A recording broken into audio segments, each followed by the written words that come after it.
Alright, everything should be good. Audio looks good. Video looks good. Good evening, guys. Welcome back to the stream.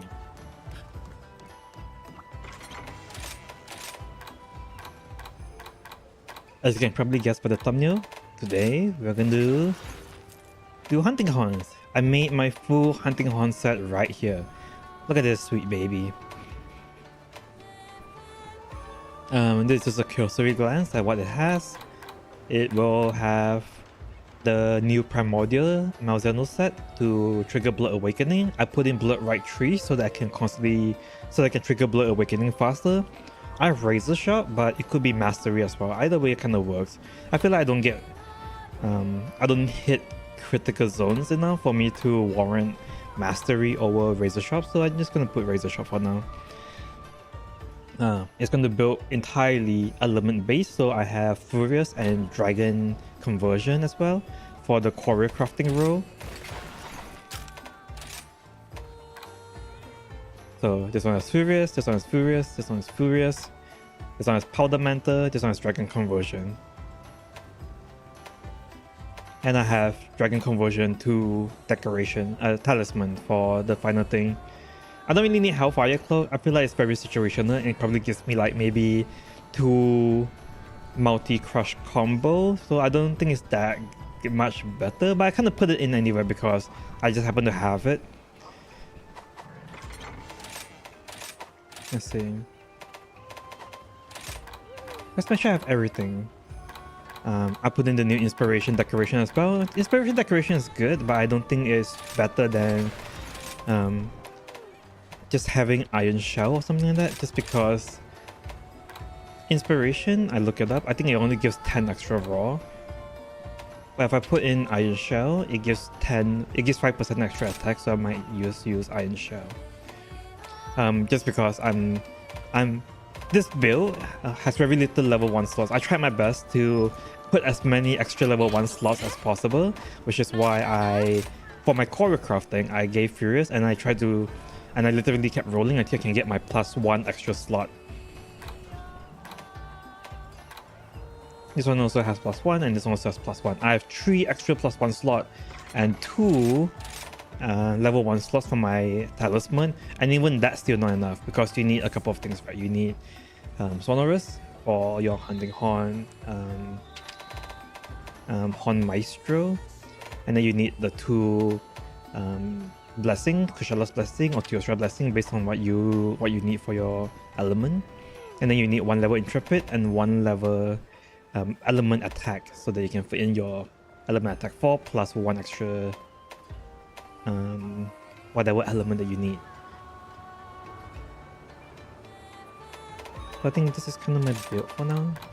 I might try to get a better decoration or a better talisman or something like that. If I get something better, I might be able to fit more level 1 slots to fully say that this build is complete. But right now, I think this build is pretty good as it is.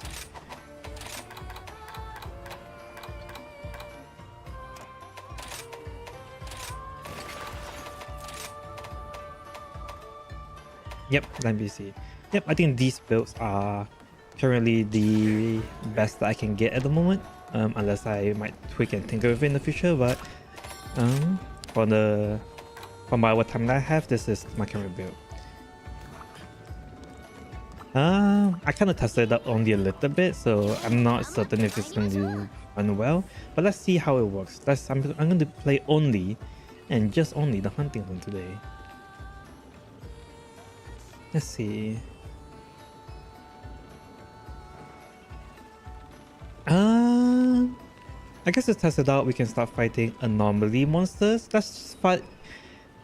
We can skip the early anomaly monsters. I don't think anybody's interested in watching that. So I think I might start from anomaly 6-star monster, and we'll work our way up to Risen Chagua Magala will be the final monster to fight to truly see if I can play the hunting horn well.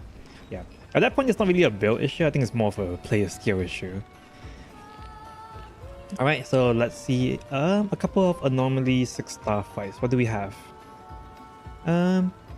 Espinas, Raja, Anakadaki,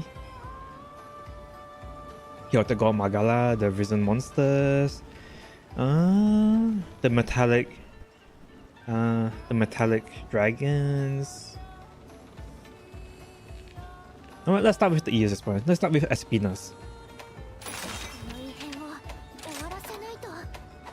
Oh, do I have any good quests?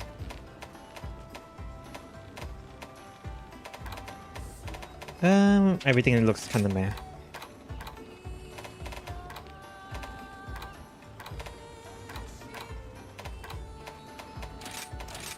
I think Espinas was weak to ice, so...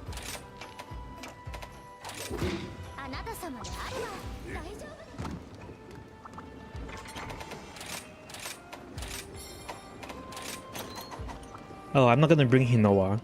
Hinowa has a nice heal, but I might bring Luchika instead. Just for the extra damage and knockdown. Because this build hyper focuses on being able to proc blood right all the time, so if my assumption is right, I should probably be able to out heal anything that they dish at me. But of course, blood right you have to actually hit the monster. If I cannot get blood right early on, my early on strategy is to just hyper armor with my skill bind shockwave to get the blood blight because it's an anomaly monster. And I'll just damage it using blood blight. And once blood blight is down, I'm going to use blood right. And once the parts is broken, I have part breaker 3 on the primordial Malzeno boots.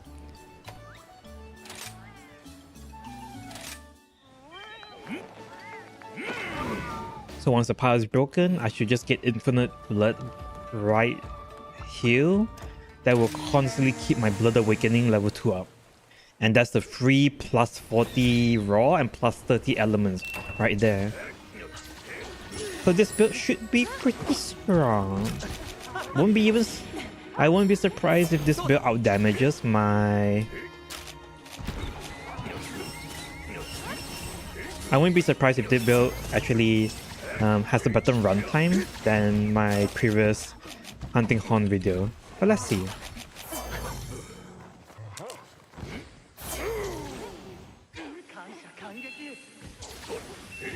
Oops.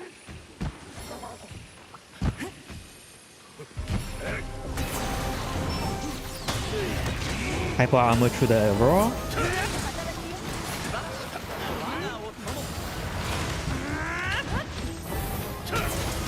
I have the wrong hunting horn. Give me a second. Great start. Sorry. I took the wrong hunting horn. He's weak to ice. I took my thunder away.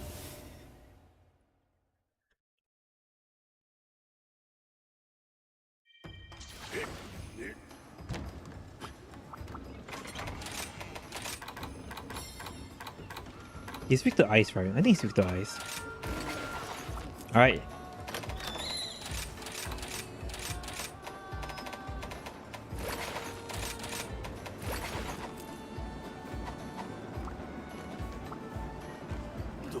Alright. 4v4 this time.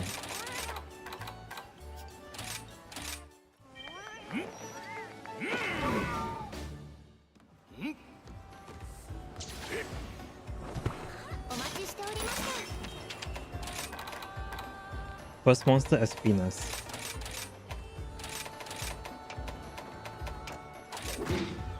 Let's go.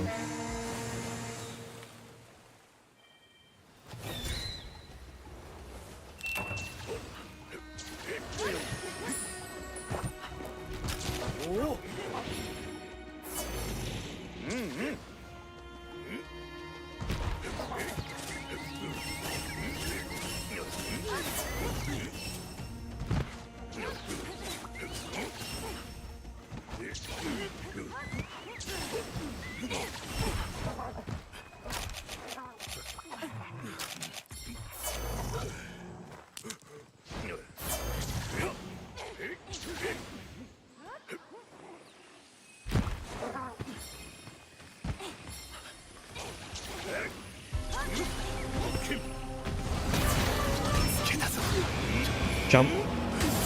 Skill bind the raw so they get your hyper armor.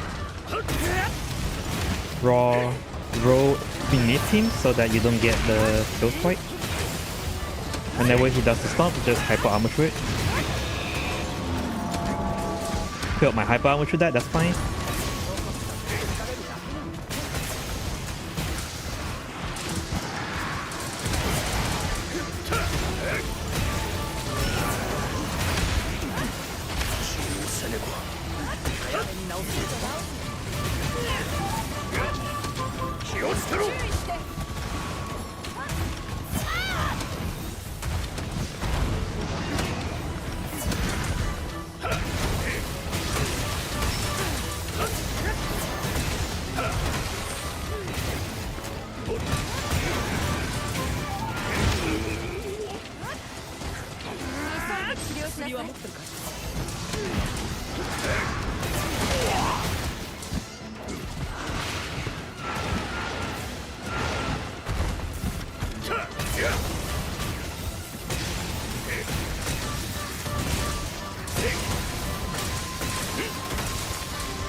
How did that not hit me?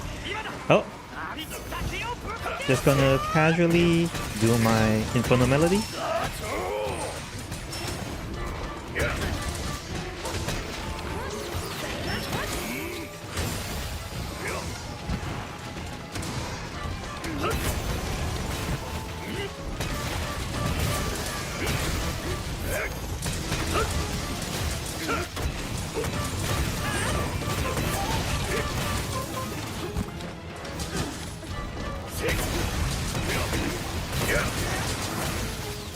Hyper armor to the raw.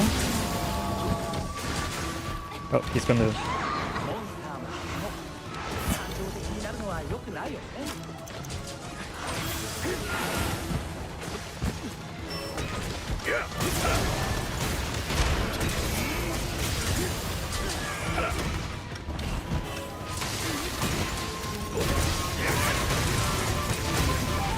Got the knockdown. Once the knockdown happens, you go for the hit and you do your multi-crush combo like this. Nice. This is your highest damaging combo. And look at the damage fly.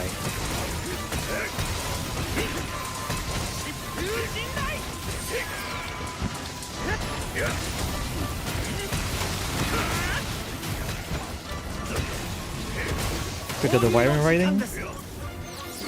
Place down your bloom. Do the Crypto Melody, and that should proc the explosion for 1000 damage. And no, he cancelled my sharpening. It's fine. I don't need to sharpen.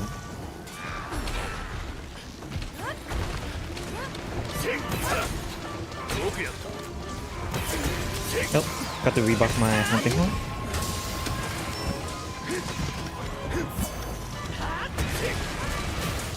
Hello, Lito. Do your triple melody.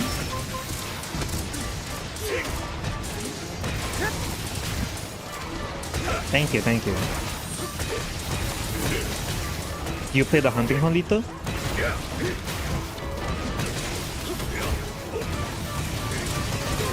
And then Inferno Melody.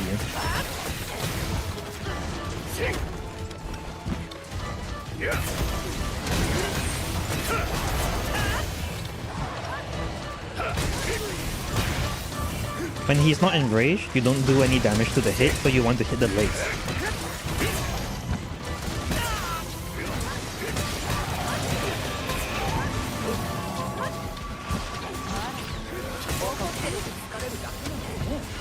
And he's almost dead. Let's finish him off. Let's finish. Oh man, I feel my flash. It's okay.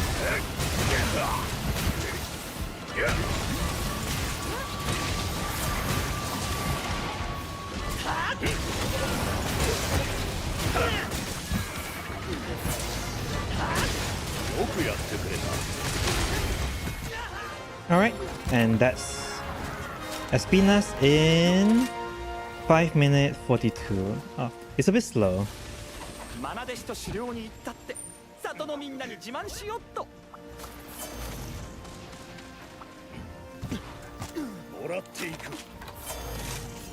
I think my fastest time was 4 minutes something, so it's a bit on the slow side. It's been a while since I last played it.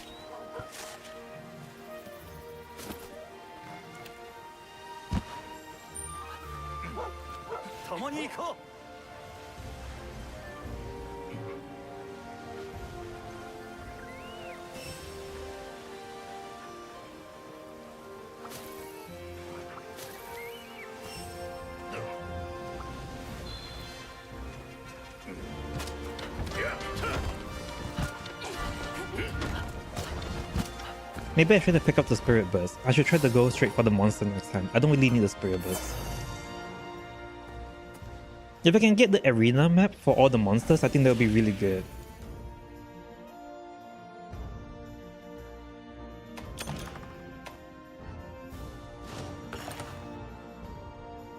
Because for the arena maps, you don't have to waste time running to the monster and picking up the Spirit Burst. It's a bit slower than my personal best, that's all. I would say that 5 minutes is pretty good for your average hunt. Let's see. That was anomaly 6 Espinas. I think I'll do anomaly 7 star now. So I think I'll go for Seeding Basil.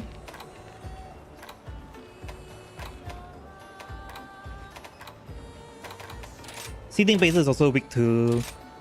It's also weak to... ice, so I don't have to swap my weapon out, which is good.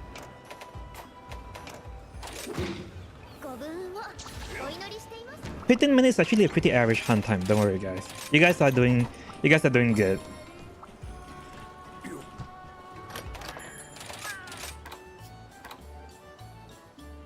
I do have fully maxed out gear as well, so... This is arena, so I don't have to...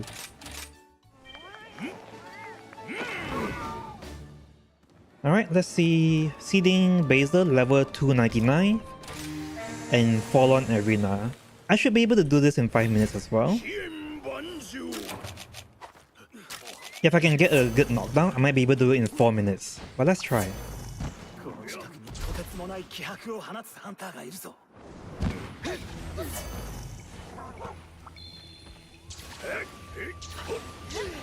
Pick out a spider.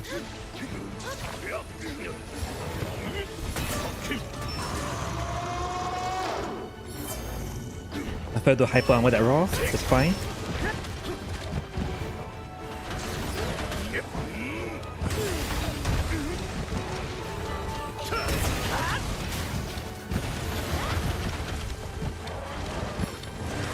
Oh god, he's being...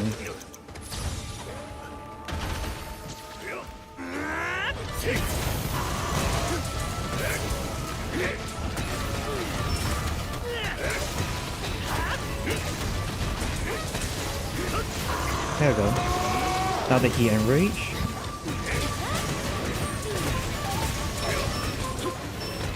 You want the monsters to enrage so that you can do more elemental damage. And he's about to hit you. Hyper armor with your skill bind shockwave like that. So that you don't have to dodge. He leaves a big opening at the side.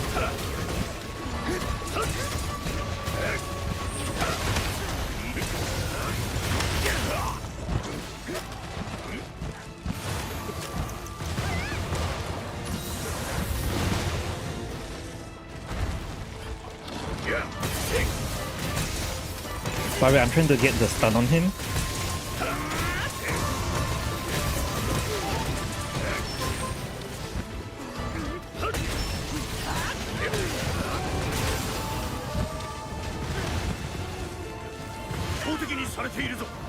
Look at this, guys, look at this. Oh man, I was trying to pull off a cool Hellfire Cloak dive, but I failed. I failed that so bad. Alright, let's get the stun. Nice.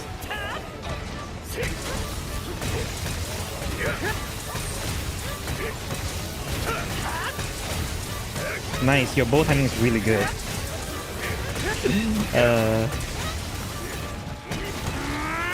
I wanted to do the Hellfire Cloak knockdown because I had Hellfire Cloak on me, so if I did the Wirebug jump, I should have been able to do the Hellfire Cloak knockdown, but I failed that, so it's okay.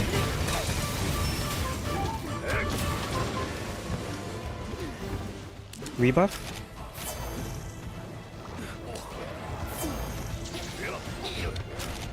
Prepare the spider.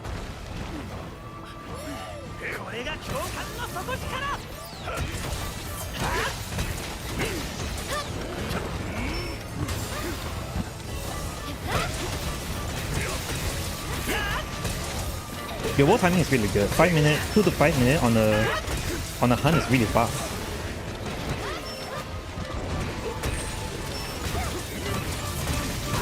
I have a spider, but I'm saving it for when he enrages so that I can do the knockdown. And now that he enraged, do the knockdown.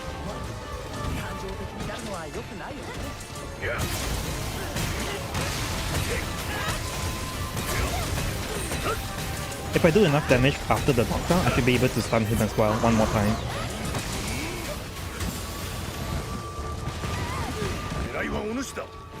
I'm just gonna get the Hellfire knockdown. Oh man, I lost it. Never mind. My Hellfire, I haven't used it.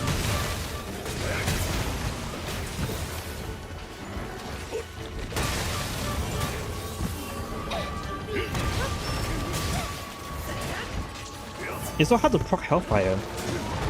There we go. Because for Hunting Horn, you don't have a skill bind move that allows you to move. So you have to proc Hellfire by shielding your weapon. And I got the knockdown stun.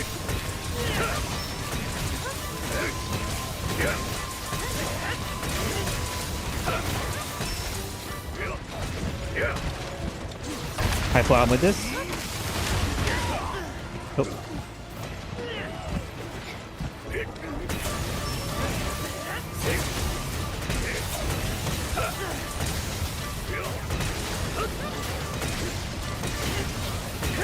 I think my fastest time on all my hunts is also on the dual blades. I think right now my dual blades can probably do 3-minute hunts on...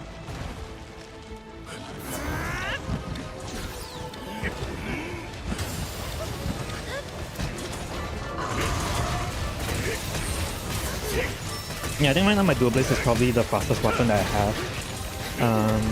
I think I do 3 minutes on time. I don't know my dual blades as well. If I got really lucky with the RNG.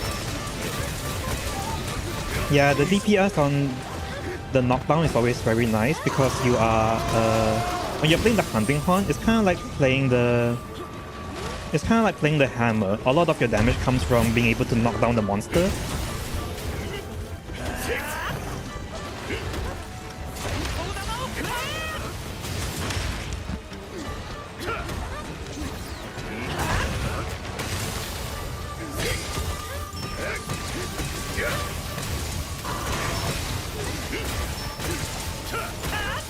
should have sharpened before this.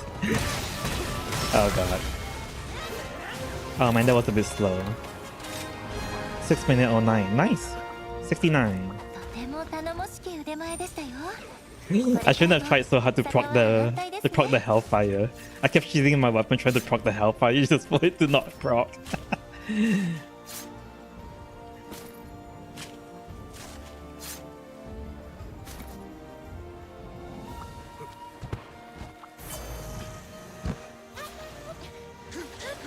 Some weapons definitely do more damage than others. I feel like weapons like the greatsword and the dual blades is really strong.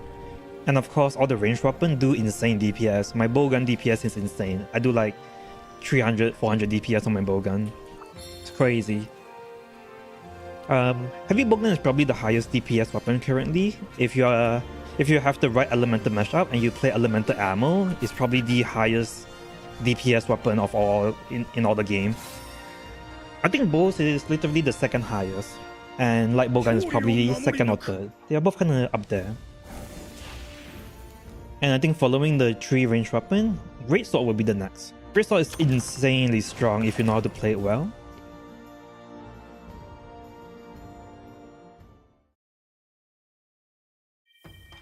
I think dual blade gets a lot of advantage for a lot of the harder monsters, just because if you're playing the dual blade, you are very fast, right? You can...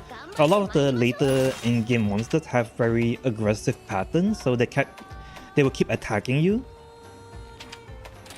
They will keep attacking you non-stop, so having long animation delay weapons like the greatsword or the charge blade feels very punishing.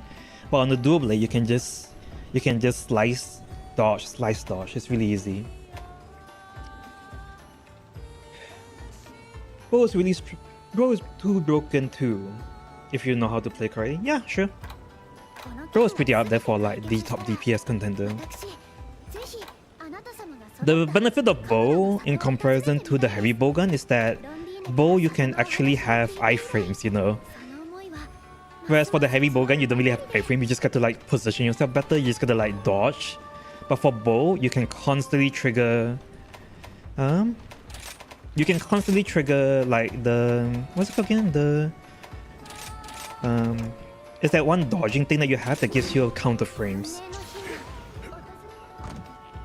I forgot what the skill called, but it's pretty much your bread and butter combo where you dodge, shoot, dodge, shoot. Alright, let's go for Furious Rajang next. Furious Rajang is a little bit more punishing for the... oh god. I accidentally click on it. I forgot to restock my items. Alright.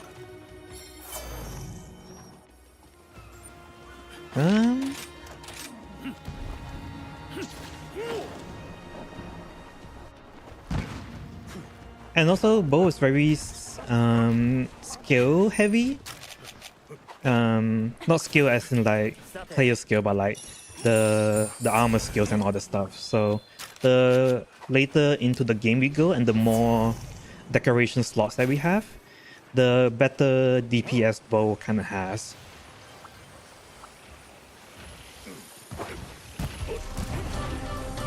God damn it. Alright.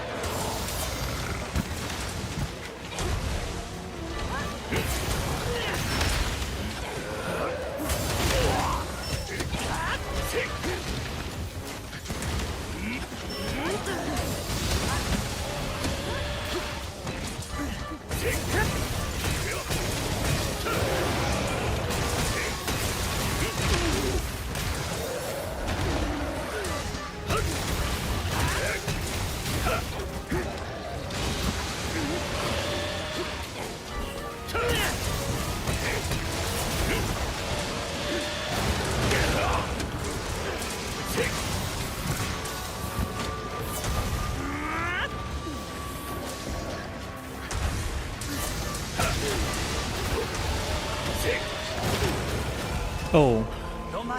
Oops. I probably should have dodged that.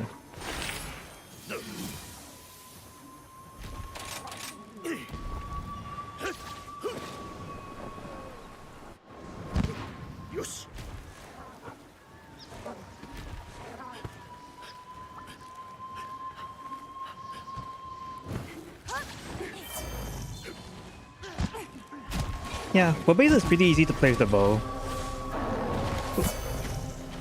I tried to iframe it with my evade window, so I'm still not used to the evade window timing.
Oh god, I don't have stun resist on this.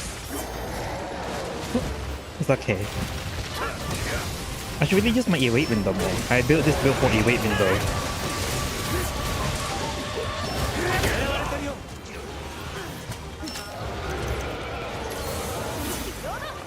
I feel like evade window is a must for bow, just because that's how, just because the bow's dodge bolt. There we go. I remember the attack now. It's called dodge bolt. Just because the bow's dodge bolt can actually increase from evade window. So I always run evade window on my bow as well.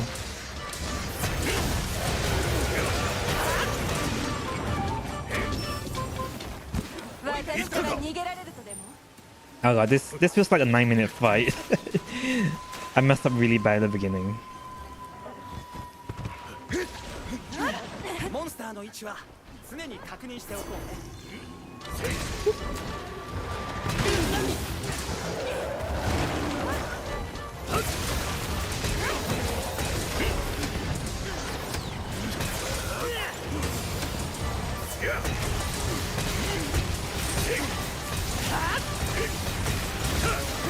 I should be able to break him out of his anomaly soon.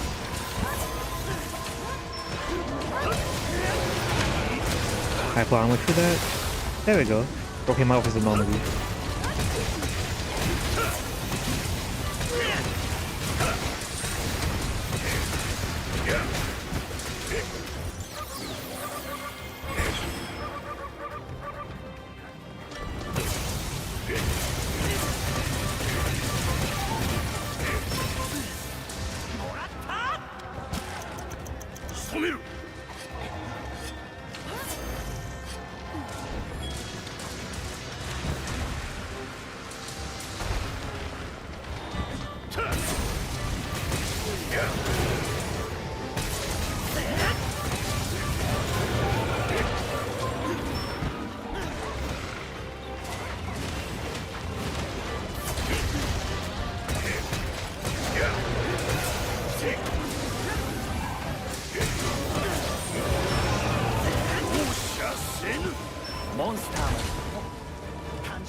Ah man.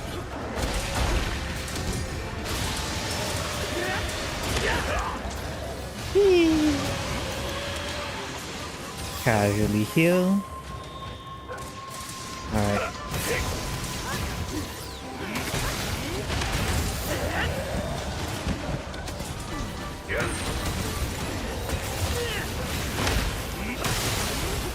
Nice.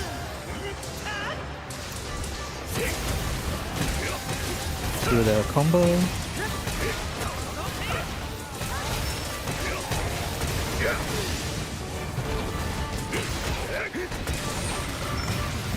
Hyper armor through the punch.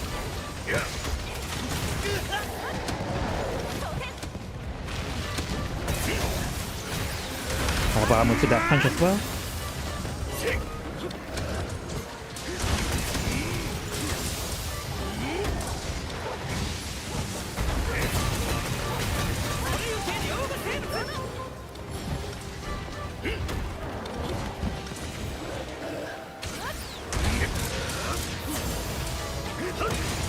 Personally, I think Hunting Horn is way stronger. Ah! Oh wow.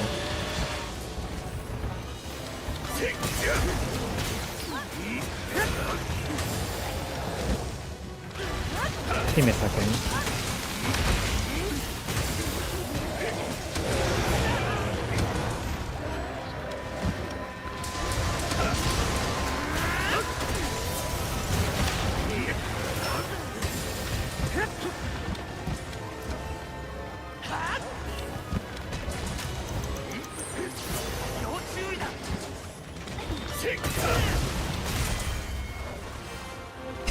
He was one hit away from dying. I should have just hit him before I flashbang. 909.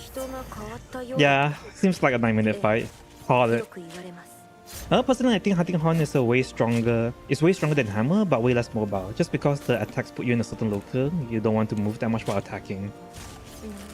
Yeah, Hunting Horn feels... I think Hunting Horn could potentially do more damage. I think Hunting Horn has the benefit of not being location dependent, where a lot of your damage comes from the shockwave. When you hit on the monster, there's going to be a shockwave that does like 100 damage or something like that, and it's pretty much... the shockwave is pretty much like 30% of your DPS. The shockwave also does stun, so you don't have to hit the head for you to build up stun status. Whereas for the hammer, you actually have to hit the head to build stun status. I think hammer technically should do more damage, assuming that the monster is... assuming that you can control the monster, I think hammer actually does more damage. But because it's not location dependent, I feel like Hunting Horn has a better DPS uptime. Just because you don't have to hit the head, you can kind of hit the body and still be able to do decent damage. Whereas for the hammer, you constantly have to move to hit the head, basically.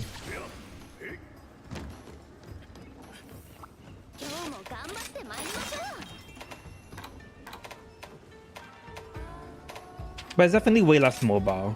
My only problem with Hunting Horn is that from what I see, it feels like Rise and Sunbreak is kind of going off on a counter mechanic, right? Like you want to be able to counter the attacks. That's why every single wild bug is like a counter. You have the shuriken of the sword and shield. You have like the counter EI slash on the longsword. You have your elemental burst counter on the switch axe. Like you want the monsters to hit you so that you can hit them back with the big damage, right? But they don't really have that for the Hunting Horn. Yeah, for specific monsters, it's really hard to hit the hit. It feels so difficult to play the hammer for a specific matchup. Whereas I feel like Hunting Horn is way easier. But as I said, the biggest problem with Hunting Horn is definitely the mobility, or like the lack of iframe and counter frames. That's just it. It is the lack of iframe and counter frames that feels like it really messes up how the Hunting Horn feels. Let's see. I guess I will try Chaotic Gormagala next.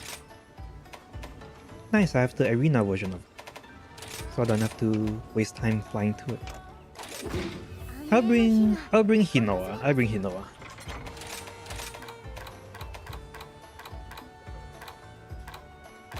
I just wish that the hunting horse had more options to for iframe and counter.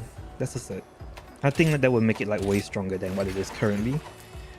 The only way for me to attack monsters now when the monster is trying to hit me is to just hyper armor with my skill bind shockwave and just kind of take the hit. Or I have to build like I have to purposely build evade window 5 on this build just so that I can roll through attacks. And evade window 5 is not that reliable, or it's not easy to constantly like proc it, I guess. In my opinion. It's a way harder playstyle than it needs to be for an already immobile class.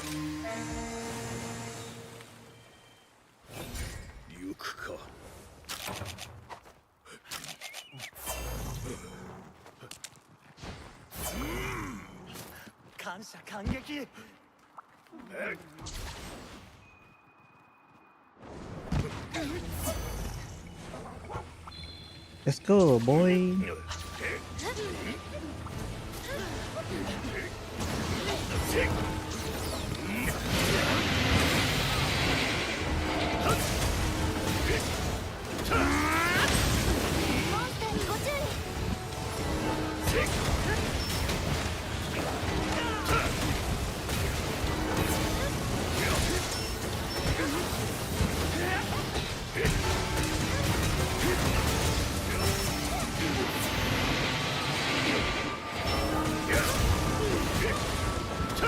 What is my main weapon? My main weapon is the dual blades.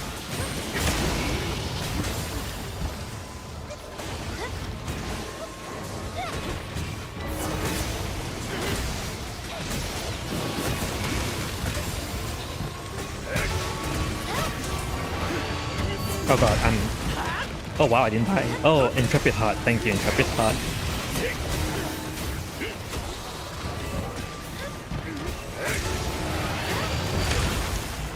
Okay, I deserve to get hit by that. I shouldn't have tried to do that.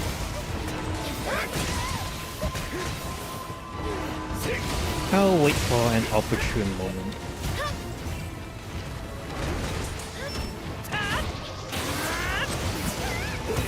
There you go, like this.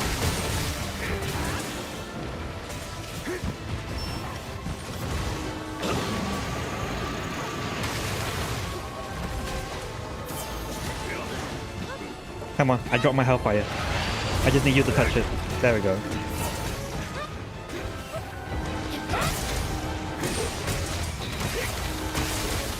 There we go. And I broke the body. I did not have my skill bind shockwave up. That's DPS loss. Sad.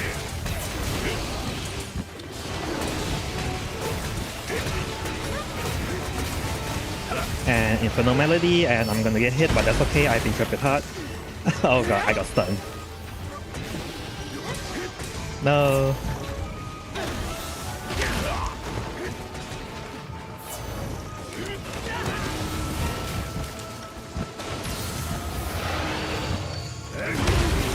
I keep getting hit by that.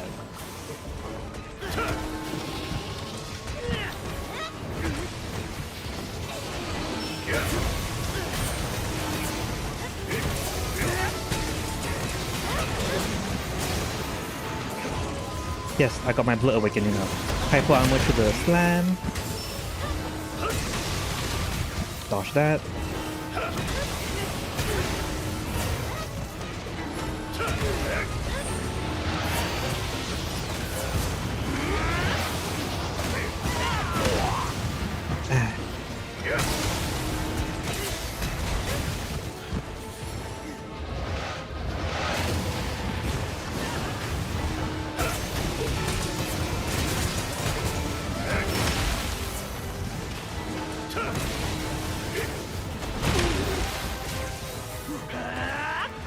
I really should put stun.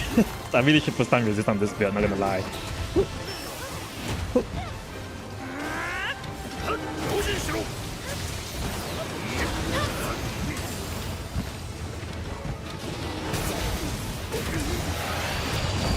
Hyper armor through that.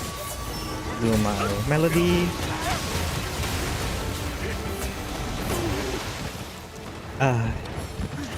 The melody animation locks me so hard.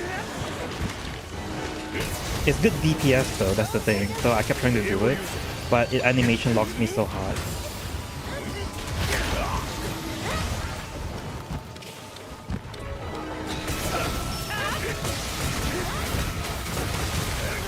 Nice.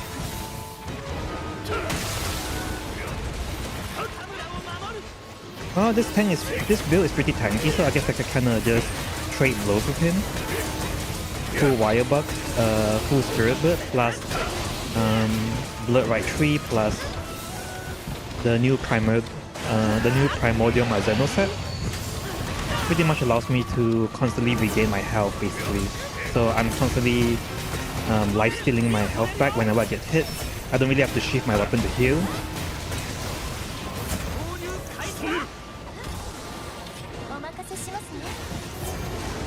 My main weapon is dual blade. I will try to play a dual blade run later so that you can kind of see how it does. Just to show it off. Nice stun.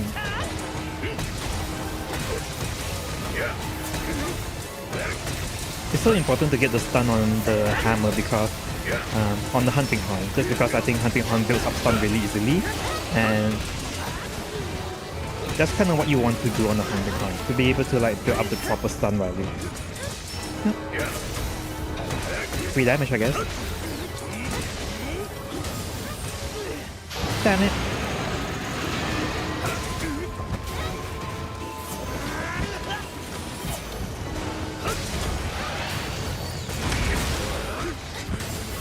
He hits me, but that's okay. My hyper armor allows me to...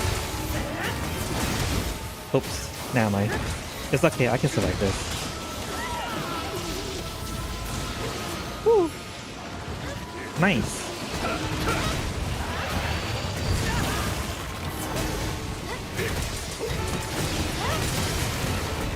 Nice, the knockdown was really good.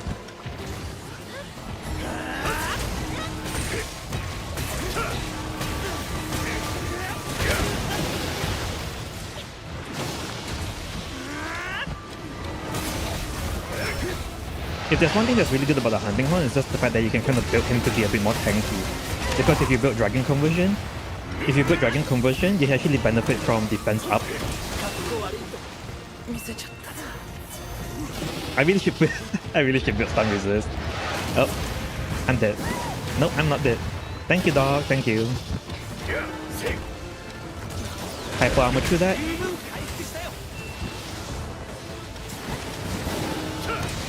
Get back all my health because I have blood blight.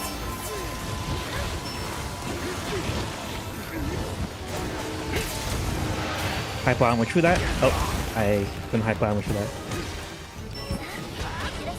I think he's about dead, so...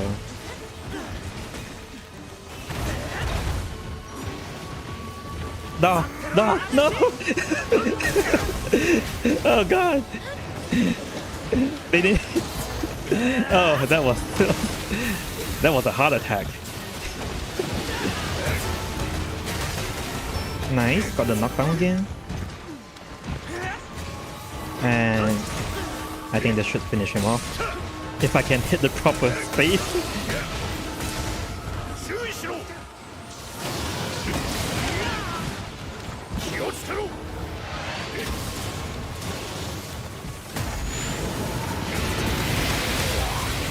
No. Ah.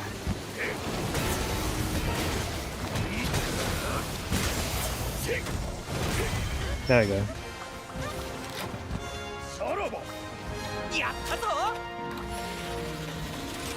8 minutes 20. That's a bit slow. I'm not that good at hunting. I got hit so many times. But at least I'm really tanky, so I don't really die from it, so I think that's good. 1100 defense. Look at that. Look at that beefy defense. Look at that defense boost 5.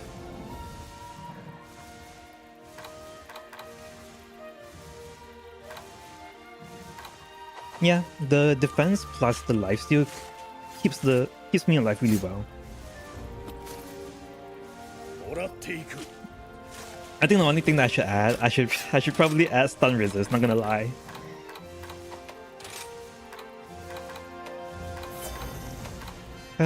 Maybe I can give up my Blood Blight tree for stun resist.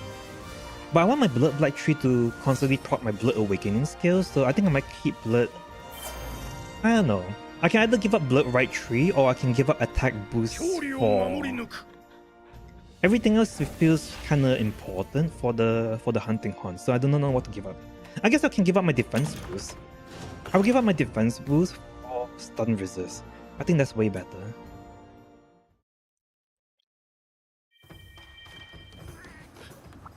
Give me a second. I think I need to give up my defense boost for my stun resist. Let's see. Crit element. I can kill off crit, I guess. I give up my defense boost. I'll give up my defense boost for stun resist. I only need stun resist for specific monsters though. It's not like every single monster kinda constantly stuns me. It's just the really aggressive one. It's just a really aggressive one like Chaotic Gore Magala or something that constantly...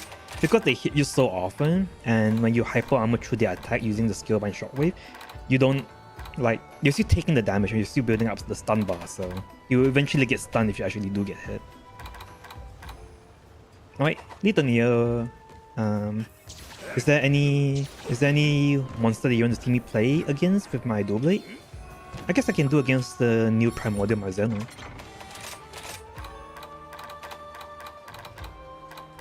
My Malzeno.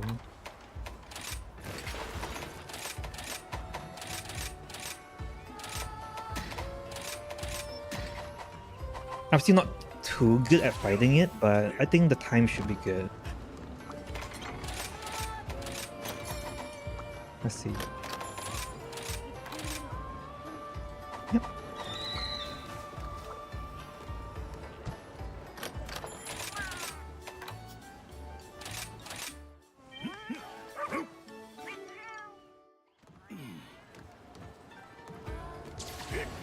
For the spiders, the reason why the spiders is hard to fight for the dual blades is because the spiders, the only way for you can only spiral slash the head. Only the head of the spiders can be spiral slash. The rest of the body is not a weak zone, so you can't spiral slash through it. So when you're fighting against the spider, for example, you probably want to be able to you want to play the dual blade flurry rush style so that you can kind of constantly DPS the legs or something. Is it Fire Ratna Kadaki or is it the normal one? Or is it both?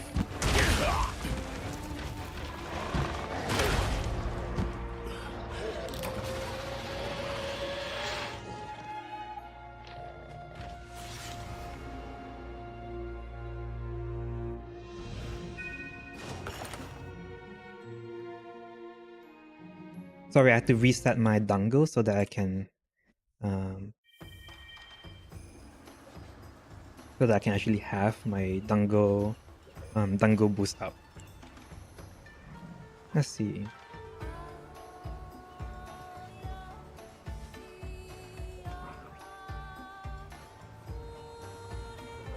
The fire one probably has better hit spots, so the normal one doesn't have. The only hit spot for the normal one is I think it's the head and the butt when he cocoons his butt. So, I will take the Flurry Rush style and I will kind of test it out.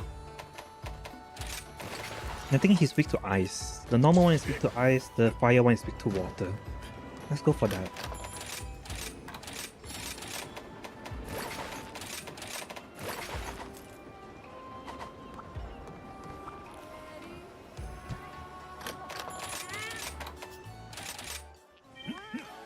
No, I didn't get it again. What? It's fine. I'm just gonna fight it. I don't need it. Normal Ratna Kadaki. Do I have normal Ratna Kadaki?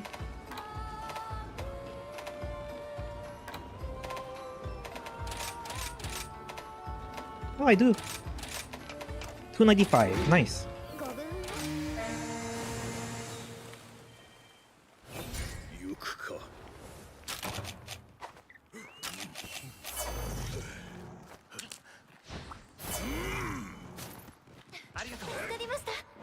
Alright. I'll bring this, let's go.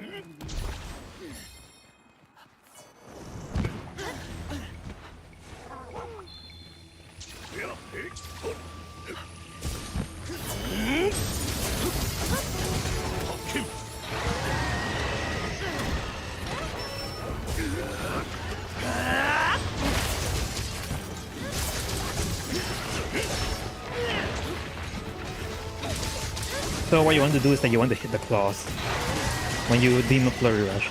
Like right the claws like this.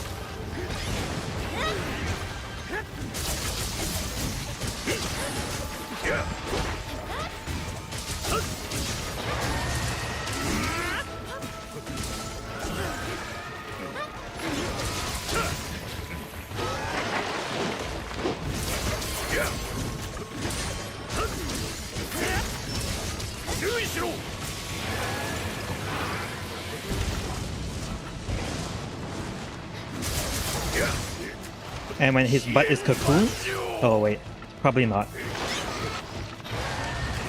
I thought you can attack his butt when he's cocoon, but I guess not.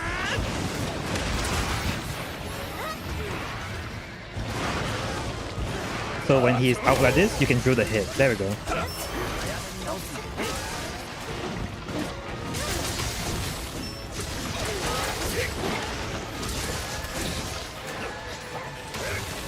Drill the hit.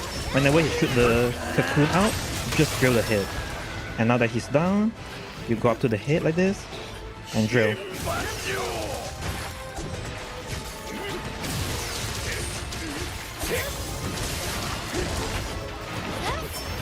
When he's not down, you Demon Flurry Rush the claw. If you see my Demon Flurry Rush, it does about 200 damage per rush on the claw. And that should break the claw, and you drill. Fire Slash.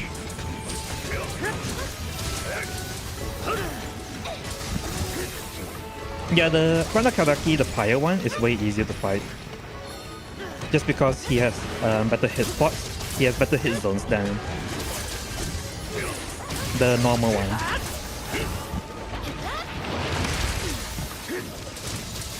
Oh yeah, there we go. The butt is cocoon now. So when the butt is cocoon like this, you can drill it if he just sits still and let you drill. Like this. There we go. You can drill it.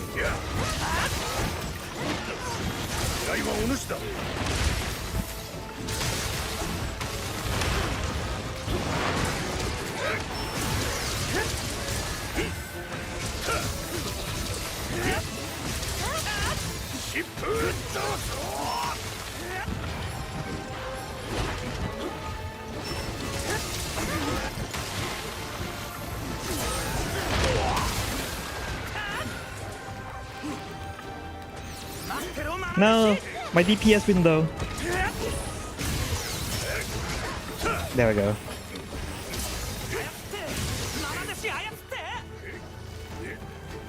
Oh, I guess I can't drill him when he's down. Just hit the cost here. There we go. Reshuffle my weapon. Did I already take the wire box? I guess I already took the wire box. I think I can probably kill him in 6 minutes, maybe? Maybe 7 if I'm a bit slow. I think I should probably kill him in 6. Oh god.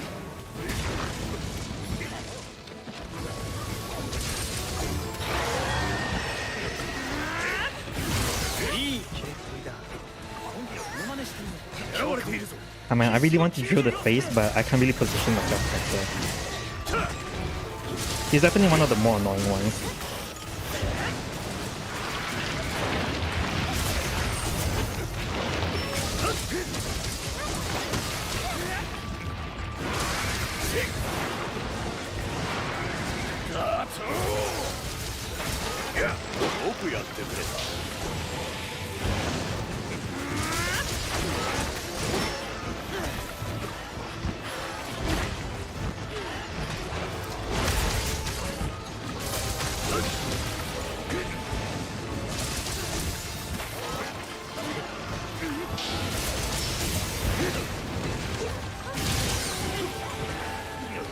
Sorry, I keep trying to drill the hit, but I can't do it.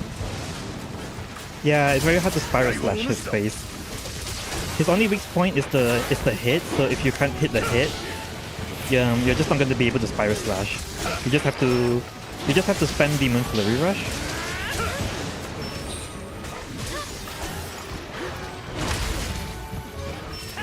And I'll grab the spider.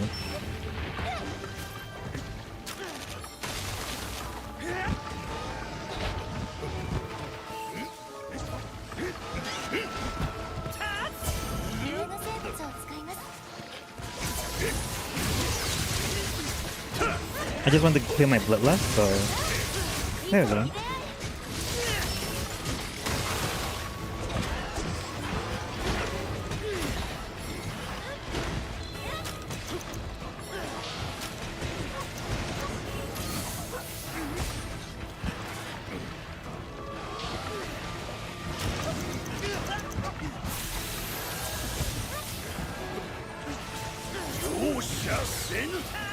No. I'm just gonna kill him normally. I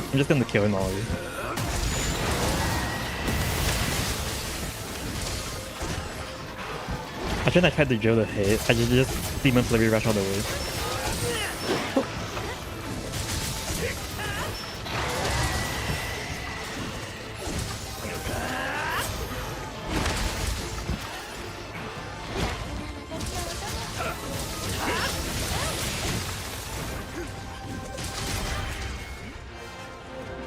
Yeah, that took way longer than it should. 7 minutes. Yeah, seems about right, 7 minutes.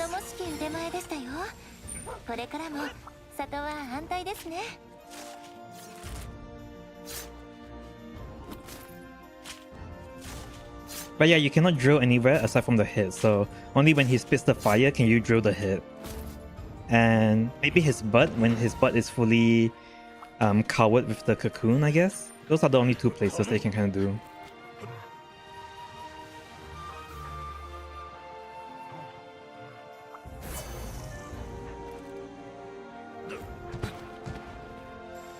It's a few monsters that you just can't spiral slash. When you fight Risen Valstrax, that's a dual blade. You can't spiral slash Risen Valstrax as well because he's immune to elemental damage. So you have to spam spiral slash on his legs. Not spiral slash. You have to spam this attack, the Demon Flurry Rush, and you have to keep Demon Flurry rushing his leg.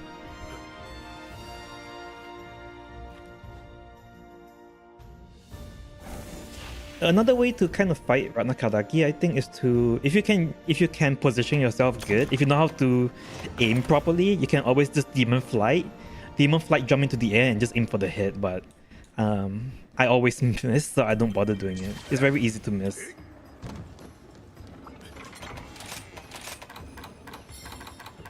I'll do two more. I'll do one Crimson Valstrax. And I'll do one Prime Malzeno, my Duelist, and then I will go back to the Hunting Horn.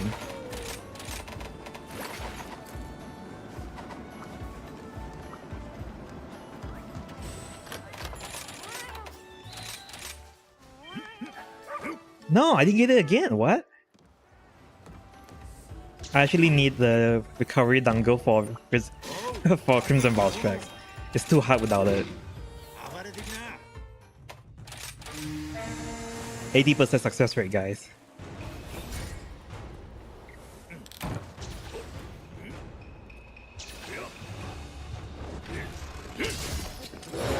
Let me just change the title of the stream first.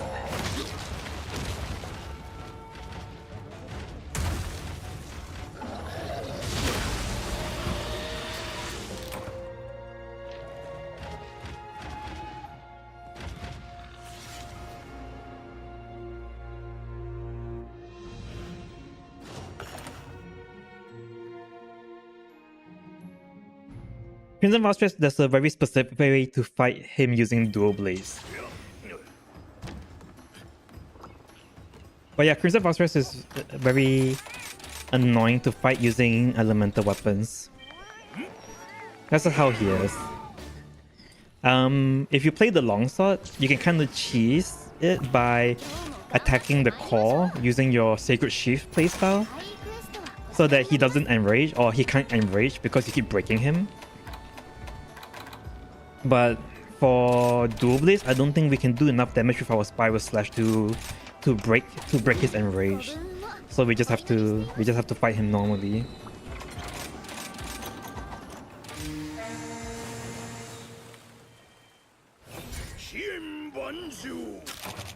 Alright, Crimson Rouse tracks.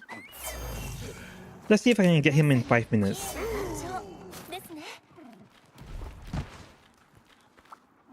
Oh yeah, if you play Charge Blade, you have to play the Chainsaw Charge Blade. You have to play the Chainsaw Charge Blade, if not, you're just not going to do damage.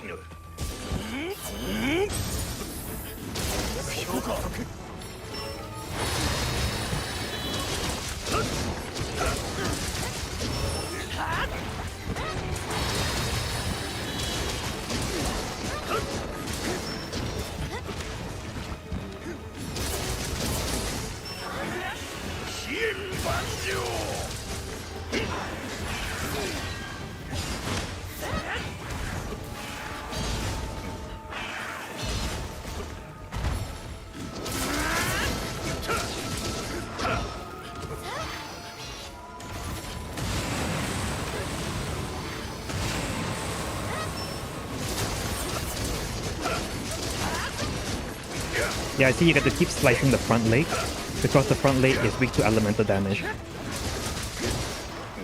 Or rather, only the front leg is weak to elemental damage. So you can still do about 200 damage per hit on the front legs.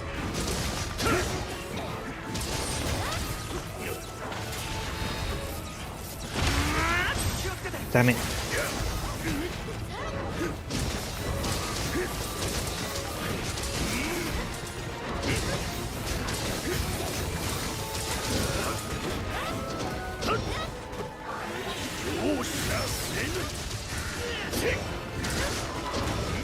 Nice.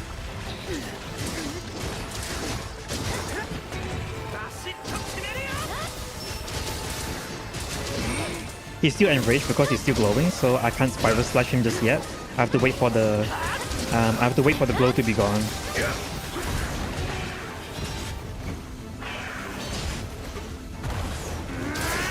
And hit the legs.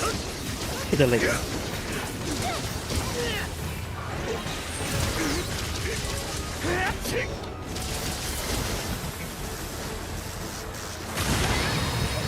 Counter the raw. Hit the legs.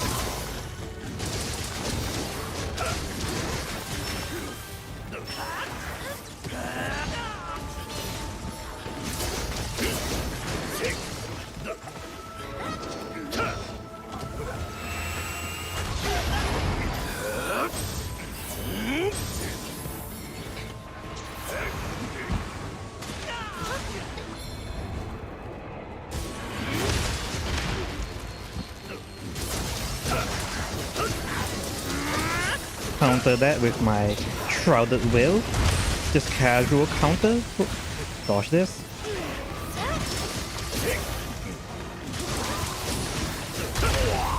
Ah man.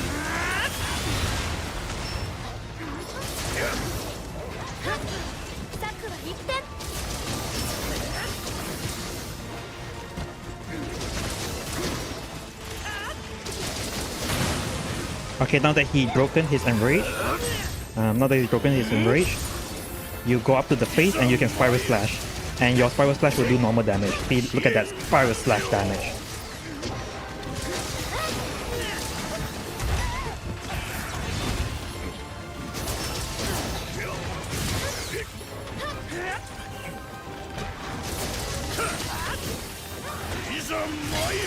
Oh no, I missed!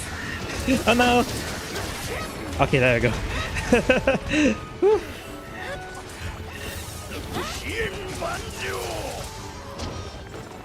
And that will proc the Wiring Riding. Drill. Sharpen your weapons.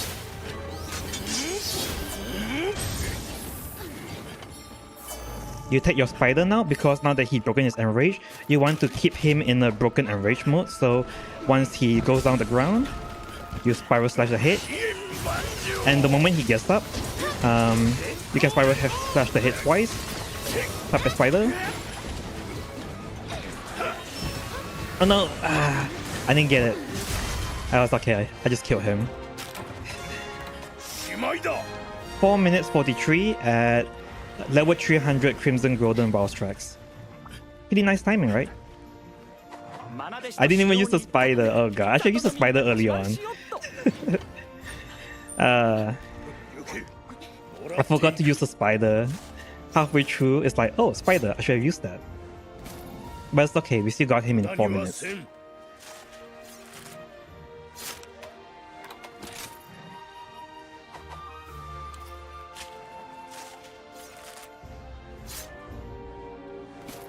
Hello, Borgia. I think my Prime Malzeno clear time is also about 4 to 5 minutes as well on my dual blades.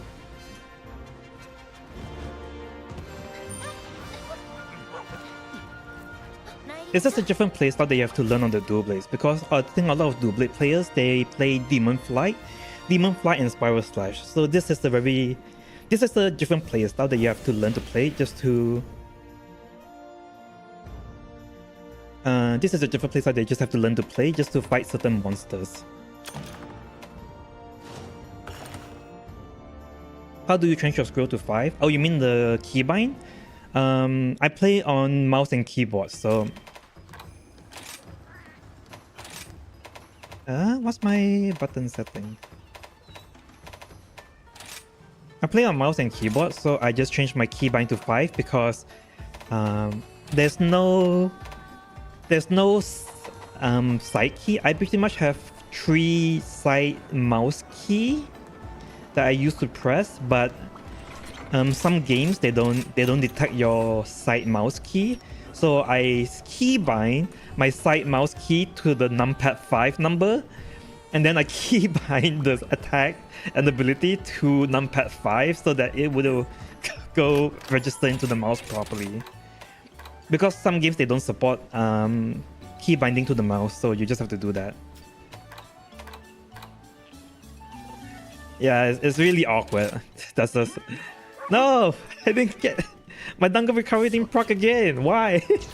It's 80%! Yeah, sorry if it looks weird. There's no good reason as to why I'm doing that, aside from some games can't detect mouse keybind, so I have to keybind my mouse to something else, and then I have to keybind that thing to another thing. Alright, I'll do one more Prime Malzeno on the dual blades, and that's going to be enough dual blades for today, because this is a hunting horn stream.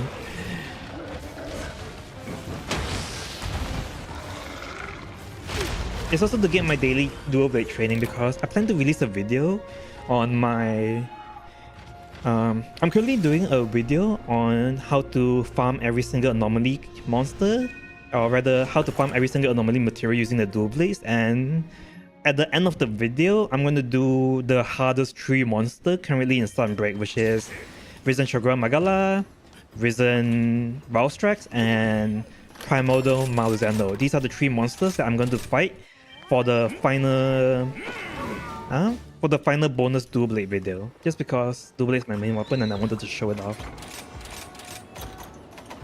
Right, last monster, Prime Malzeno. Let's see if we can get him under 5 minutes. Hopefully I can get him in 4 minutes. But I don't think I'm good enough to fight him in 4 minutes just yet. Or at least I can't clear him in 4 minutes consistently.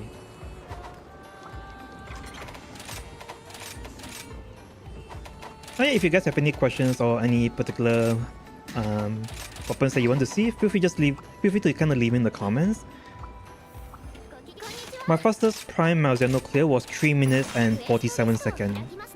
That was live too, so people can kind of look at it. But I had really good RNG on that. That one, the only reason why that clear time was so good was because he didn't do certain attacks. So I RNG my way into that timing.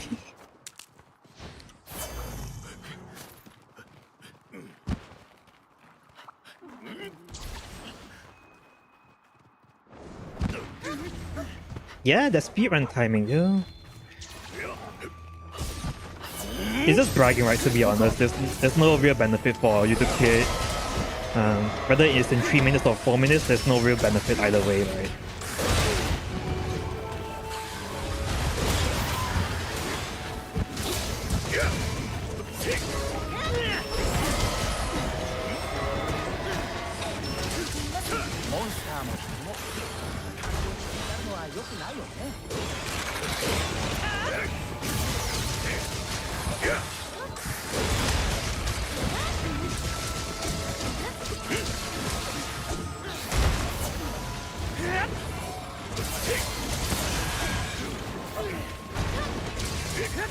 Powerfire.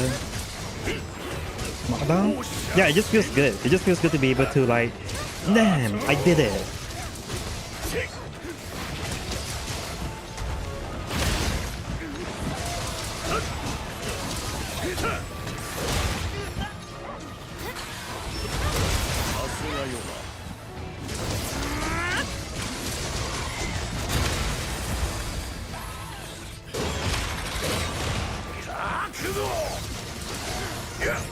Nice.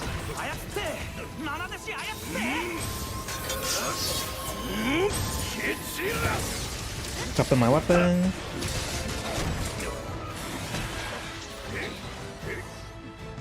Here I grab my wire bug and I grab my spider.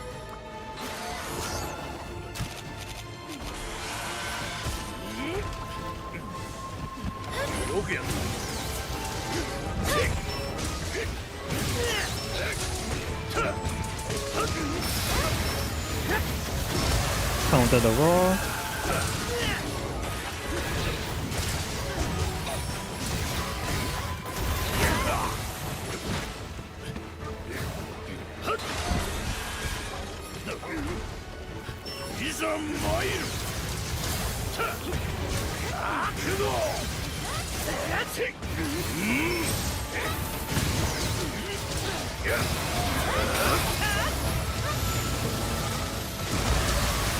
His full enrage mode is here, so now he's gonna do the combo.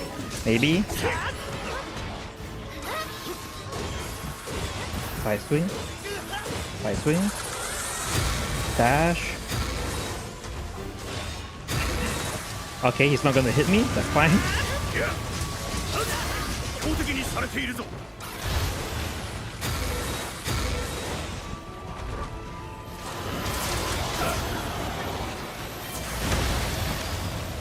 And now he is weakened, we drill the body.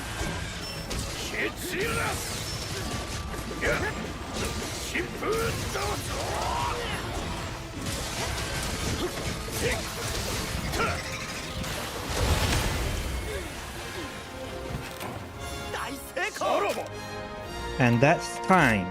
3 minutes 31 seconds. Yeah, Sushi tanked all of that. If I had to dodge that, I mean I could have dodged it because the dual blades is really good. If you want to dodge all those attacks, here's the tip for dual blade dodging all those attacks.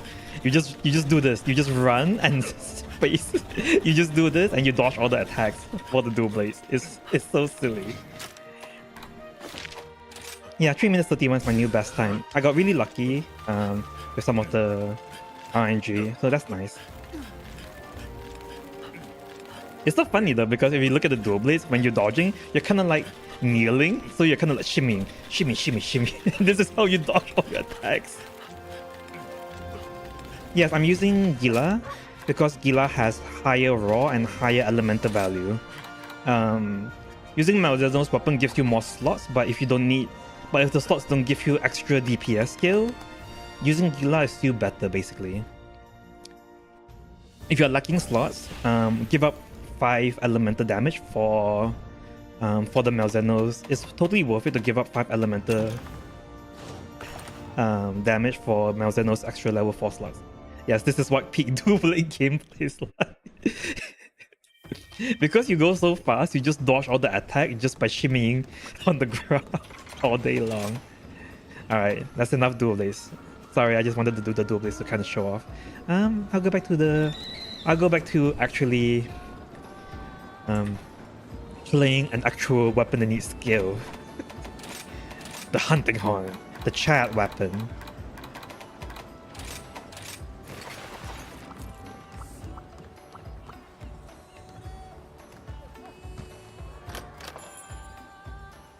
Do you use Blood Awakening for dual blades? No. I think Blood Awakening is good if you can fit it in, but the reason why I don't use Blood Awakening for dual blades is not because it's a bad skill. It's a really good skill. It's just that here's the problem with dual blades. Here's what you need. For dual blades, you need a Berserk level 2 decorations because you need to fit Berserk level 2 for infinite stamina. You need Strife level 3 for your infinite stamina. You need Mail of Hellfire level 3 because that's 20% extra elemental damage. Like, you just need so many stuff. Hellfire Cloak is a good bonus for you to be able to do a knockdown, for you to do 2 spiral slashes. That's like an extra 5,000 damage right there. If you can land your 2 spiral slashes, you need Wind Mantle for you to constantly get back your counter so that you can spam counter like what I did. You need Wildbug Whisperer. Like, you just need so many skills that you need Frenzy Bloodlust. Frenzy Bloodlust is nice so they can have the extra Wildbug for you to spiral slash more, for you to counter more.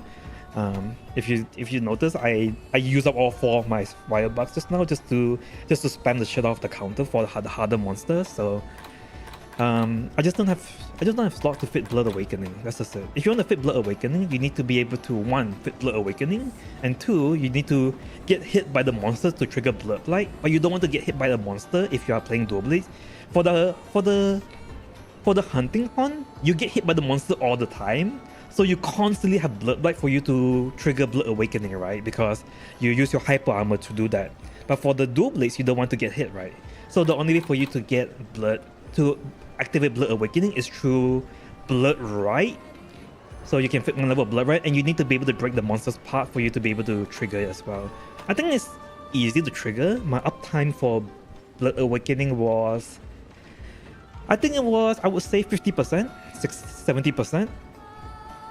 But I just much rather have Frenzy Bloodlust so that I can get the extra Wildbug, you know, so I can spam the shit out of my spiral slashes and my counter. So it's just, I just don't have enough slot to fit it. If I can fit it, I would fit it. That's just it.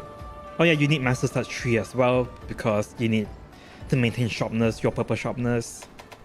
You just need so many things, right? So I just don't have slots to fit it.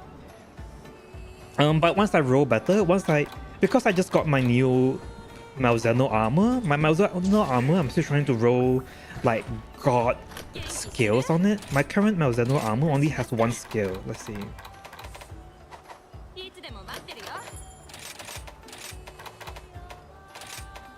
Like, all my Malzeno armor only has 1 skill on it. But if I can roll 2 skill, if I can get really good RNG and roll like Wind Mantle and Mail of Hellfire, both really meta skills on 1 armor, I will totally start using it. I guess I can roll away.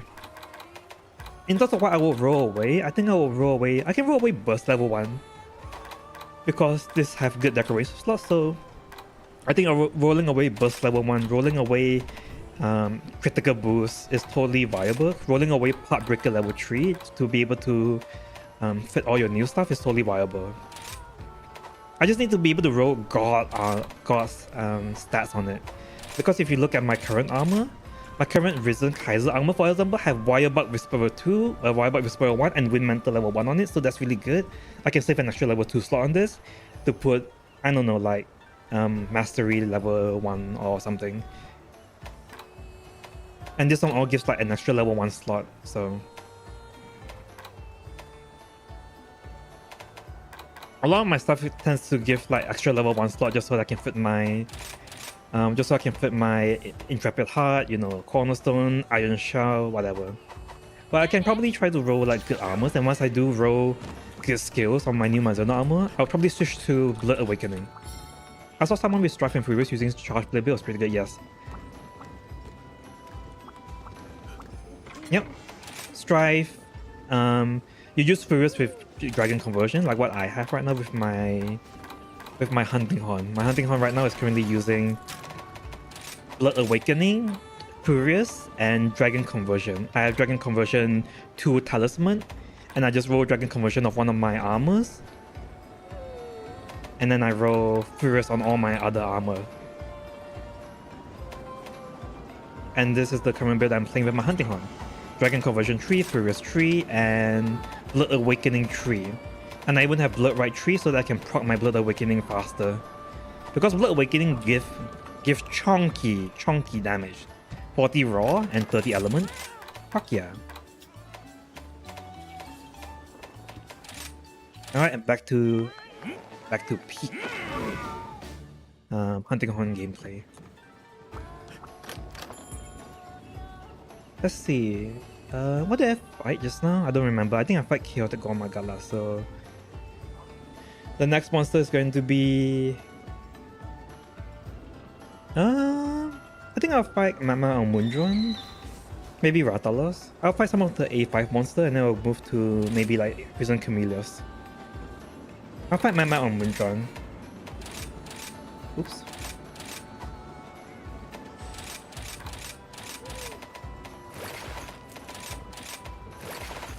Just because I think Hunting Horn is actually really good for Magma Almundron. I might fight Magma Almundron first. I know a lot of people don't like fighting the Almundrons just because they're a little bit annoying to fight, not gonna lie. But I feel like they're pretty easy for some weapons. If you're playing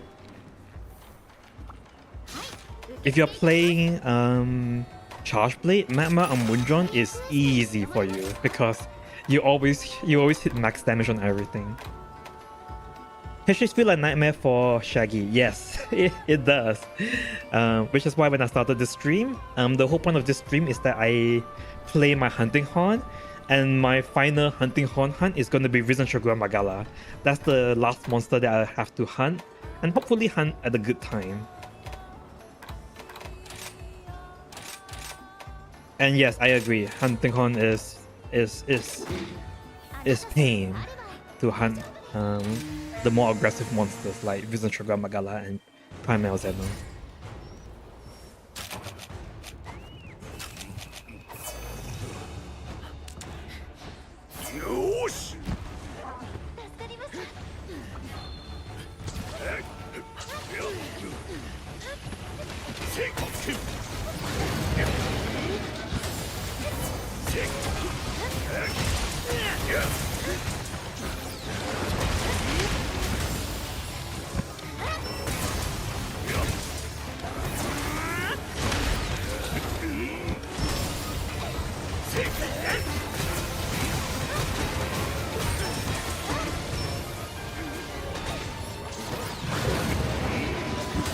I put armor through the raw.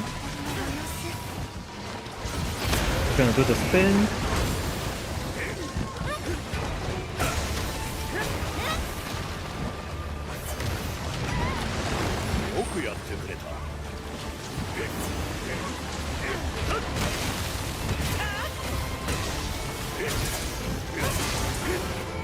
No. I love monsters that run away from you so that you have to chase it down. Oh yeah, this is so fun.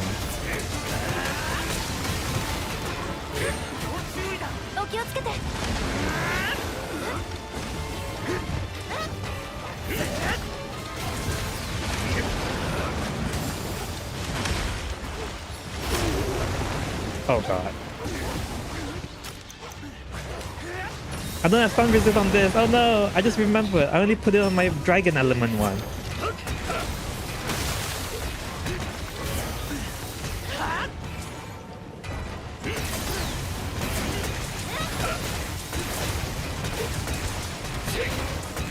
Yay, deep stun.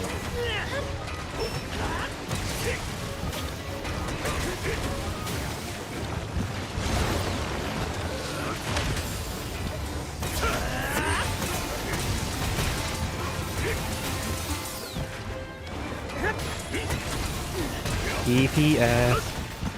Got the knockdown. Hopefully it talks the Wyvern Riding soon so that I can sharpen my weapon.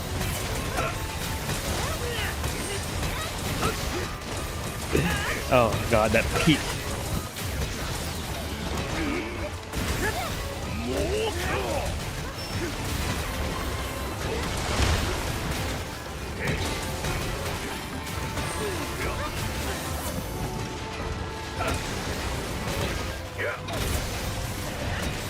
There we go.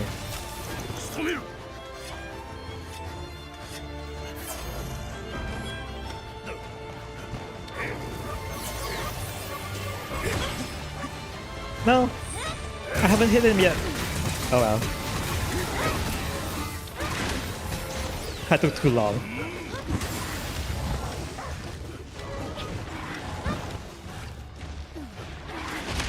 Alright, slam into the wall, get a knockdown. I think I can get another stun in. Probably not now though, probably on the second knockdown. Because I just stunned him like just now, so...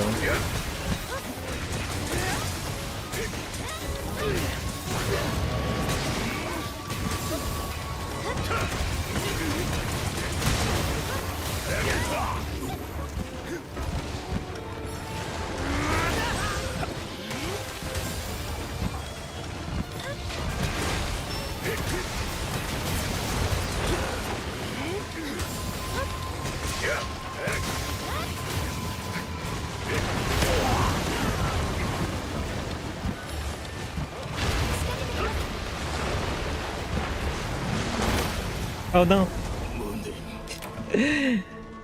I didn't cast my shockwave in time. Oh, that melted me. Sharpen my weapon.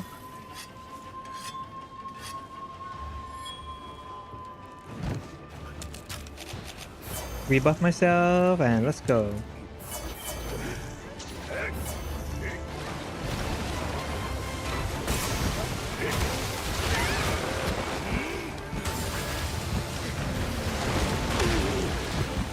Ah. Doggy, please. It's okay, I got it out myself.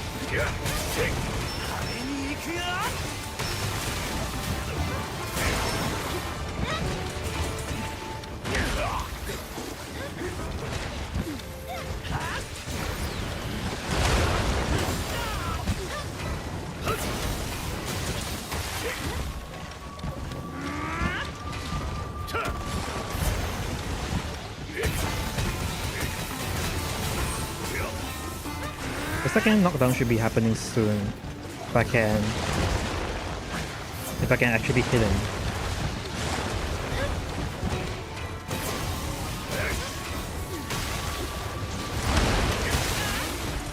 There we go. And then I think this will trigger the next stun.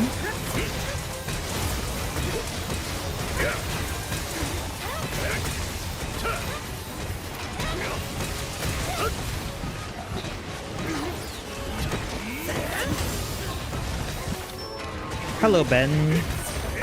Yes. Ooh, the hunting ball.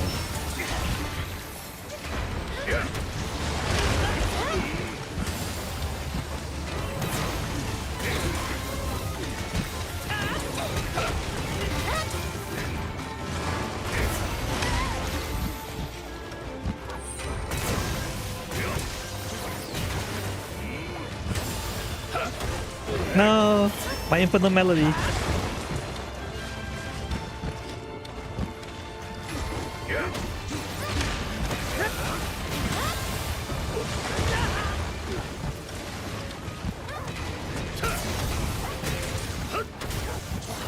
I put armor through this. Have to dodge this. Ah.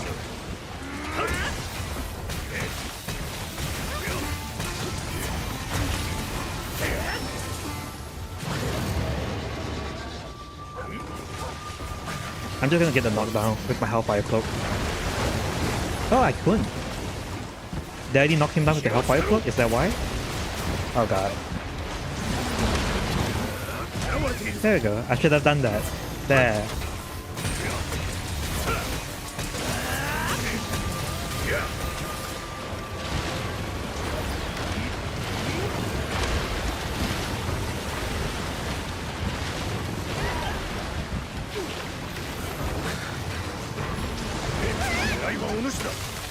Alright, let's end this. Can I end this? Nope. Still a little bit more, I guess. Nice, got a knockdown. Now I can end this.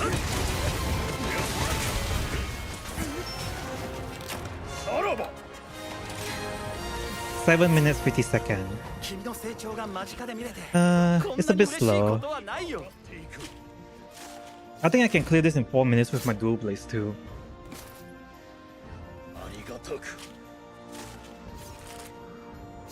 Now Underground is just really difficult. It's very difficult for me to play it well.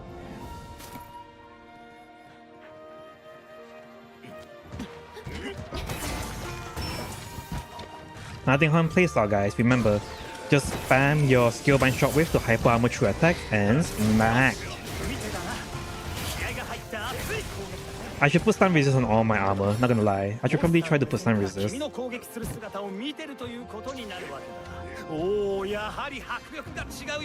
Yep, it's a great team weapon. It's a great solo weapon as well, I guess. I just wish they would give him like an iframe ability or a counter ability.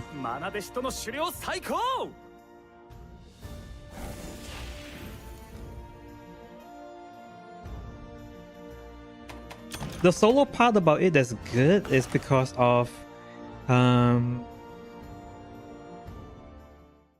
their full potential. Yeah, sort of. I mean, the whole point of Hunting Horn is to be able to buff your allies, right? So you have like an elemental attack Hunting Horn to give 10% bonus damage, 10% bonus attack, or just general like health healing abilities on the Hunting Horn. So it's pretty good for a team. It's probably the best in a team aspect of it.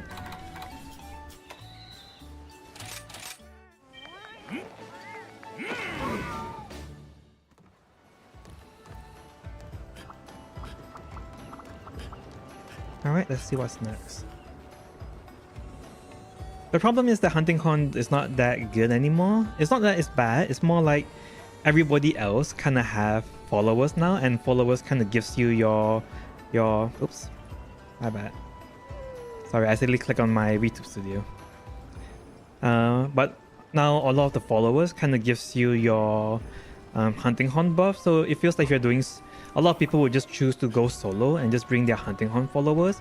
In multiplayer, I would say that it's still pretty good, but then now you get to choose between...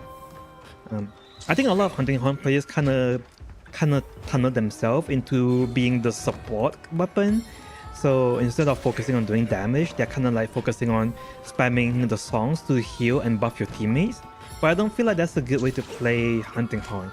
I feel like a good Hunting Horn player should be able to dish out damage, and the bonus ability, like the bonus element attack up, for example, is more of a... should be like a bonus, should be like an icing on top.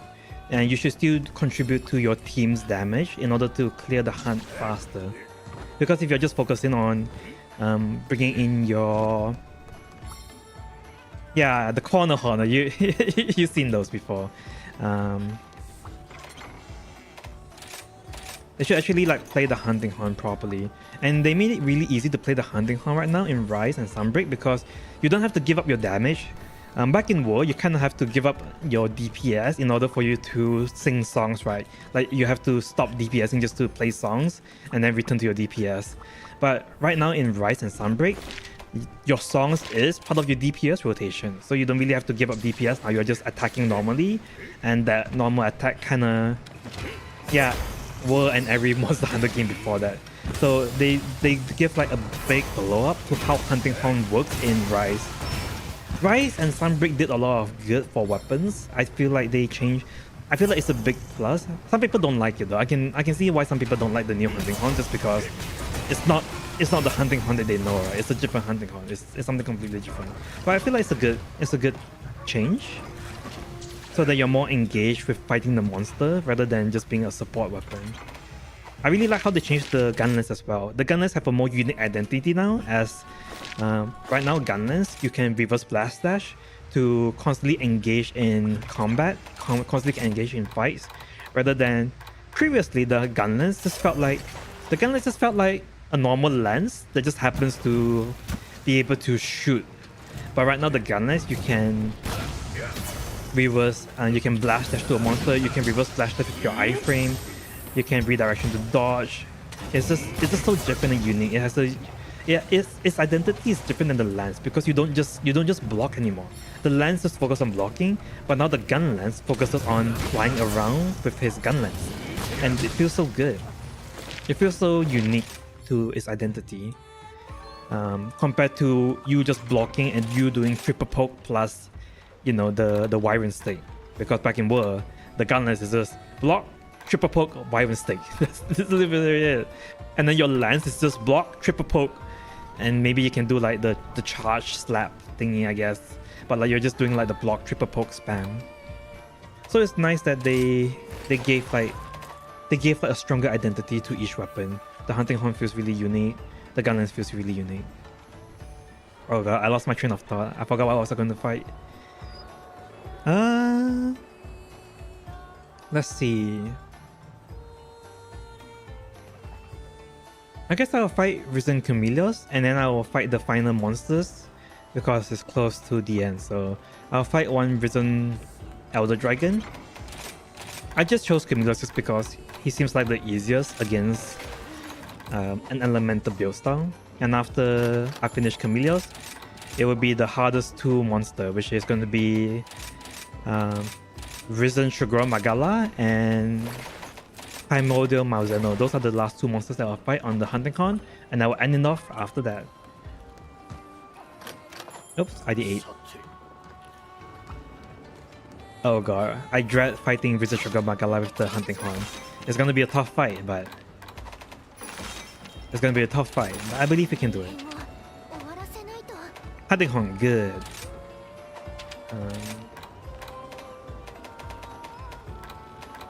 Risen Canyon, here we go. Do I have the arena version? I do have the arena version, nice.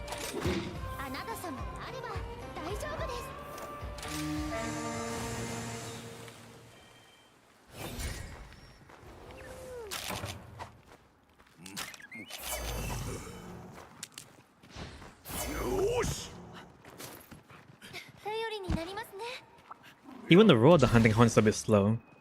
Sad.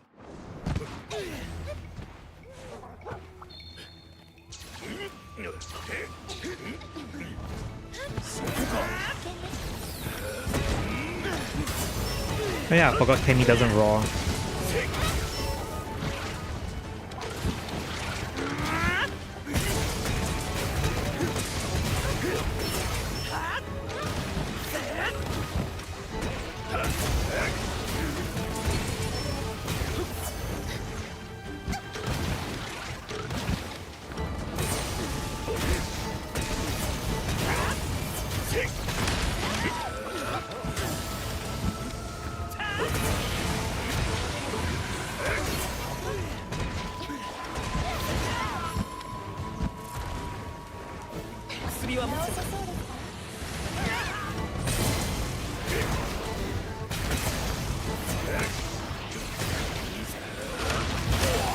No!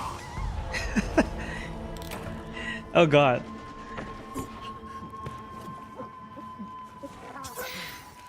That thing hits multiple times, so if you're hyper armoring to the attack, you get all the hits, so that insta kills you. If you're hyper armoring through that.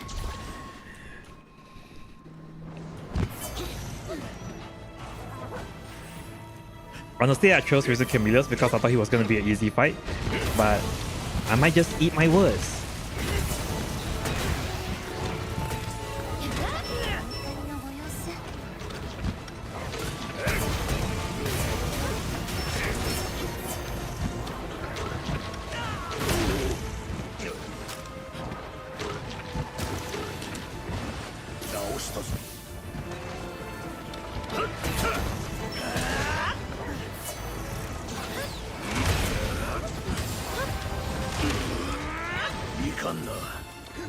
No, I didn't build my stun resist again.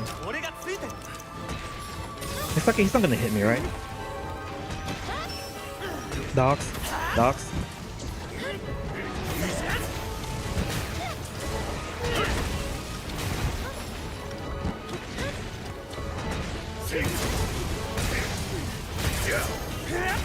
I should be able to get the stun from this.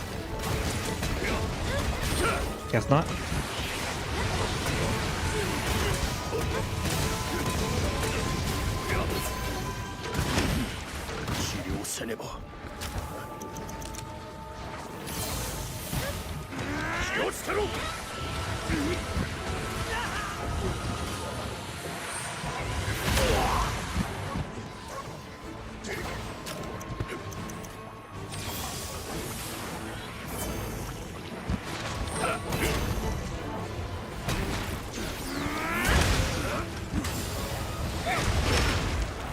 Ah.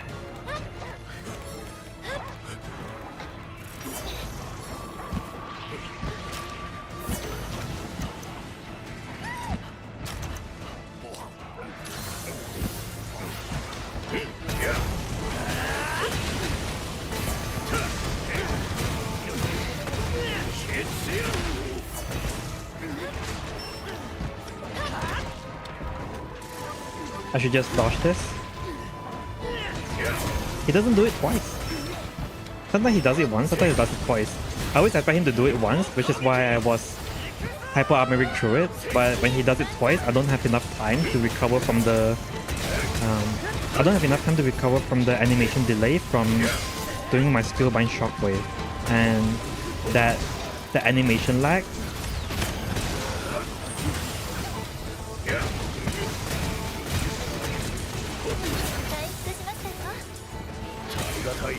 The animation lag always gets me with the second hit.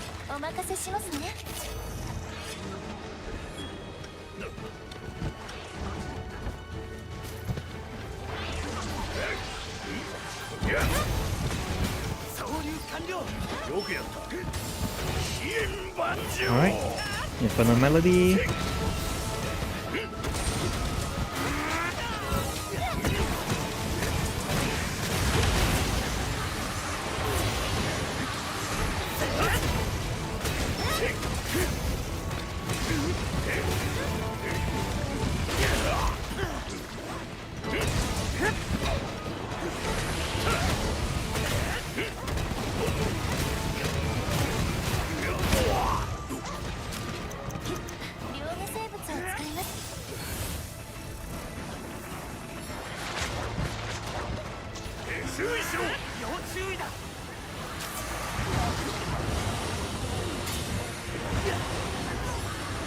Alright.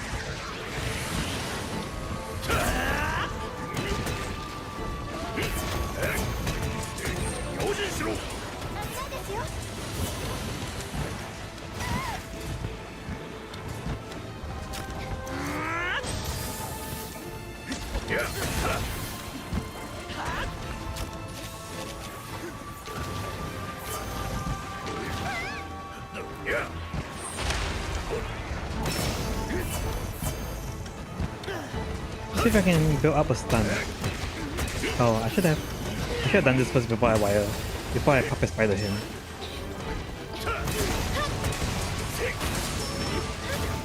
Not really a stun, but it's a knockdown.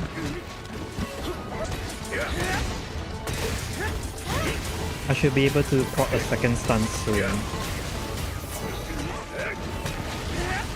Actually, now I think about it, I do not know if I can proc a second stun because I haven't been hitting the hit with this.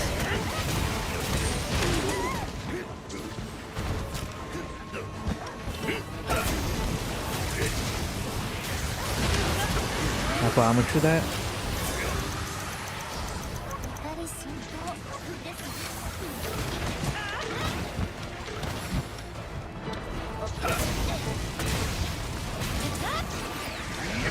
No! Okay. I suddenly remembered that this is the one that spits on the ground, and I was worried that my hyper armor would have killed me.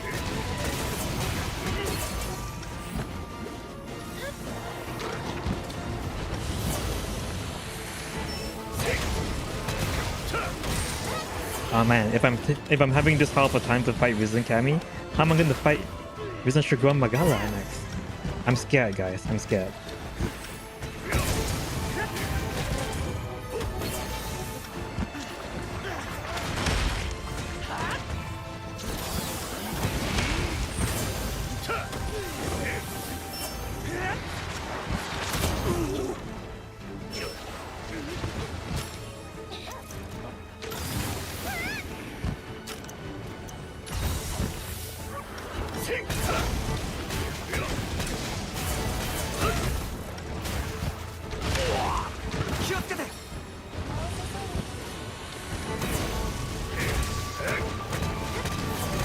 I'm not getting any life steal from this. I do not know why. Did I not bring any parts? Because usually when I play this build, the survivability for this is pretty high because I constantly recover my health through attacking the monster. But for Risen Cammy, it feels like my blood isn't proccing. I'm not recovering any health from it. So I'm way less tanky when fighting against him. Do I not have blood? No, I have blood level 3. I just don't feel it. I wonder if it's because his parts. I wonder if that's just because when I hit him with the song, it doesn't hit broken parts, so it's not recovering the health from it. Oh right, forgot to get some healing powder back. There we go, and let's go. I think that was my second card too, so this is my last card. It's gonna be fine, guys. It's gonna be fine. We can do it.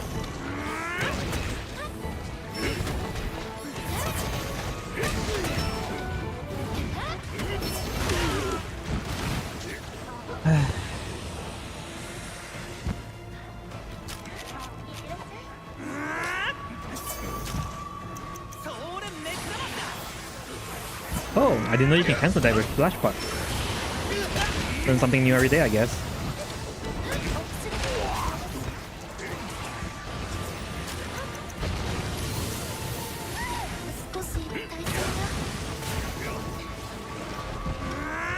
The only reason why I like Cammy is because he's probably like, he's the derpiest monster ever. He just has that big wide eyes, you know. He just looks at you like, I don't know, he just looks at you like a pet dog would look at you, you know. It's like, bleh.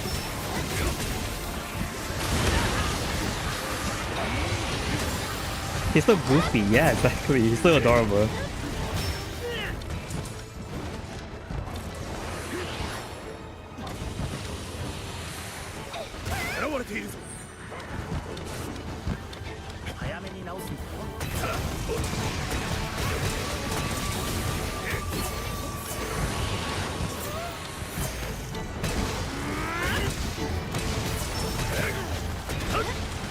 Nice, got a knockdown. I think this is gonna be the kill.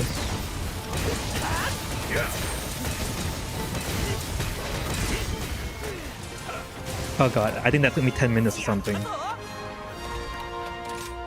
10 minutes 52. That was so long. The hardest fight I fought yet. Wouldn't it be funny if fighting Risen Shogun Magala was actually easier than fighting Cammy?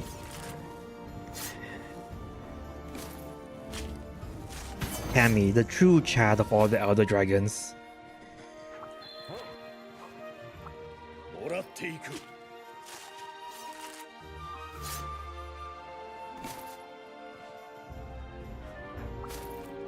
Not gonna lie, like, base Camellias felt easier, but Risen Camellias felt really strong. Just because his poison does way more damage and he has way bigger AoE and multi-proc hits as well. I think of the 3 Risen Elder, I think Risen Teostra is probably the hardest, with Risen Cammy following up. And I think Risen Kushala is probably the easiest. It's not like it's by a big margin though. They all feel pretty similar in terms of tier. Nice, Platinum Makes. Alright, last 3. Risen Maizeno and Risen Shogun Magala. They're both pretty tough. I think I'll fight Risen Shogun Magala first, just because he was released first. And Risen Prime Malzeno shall be my final fight. Nice, Blood Right Tree. Trying to get Berserk 2 or Dragon Conversion 3.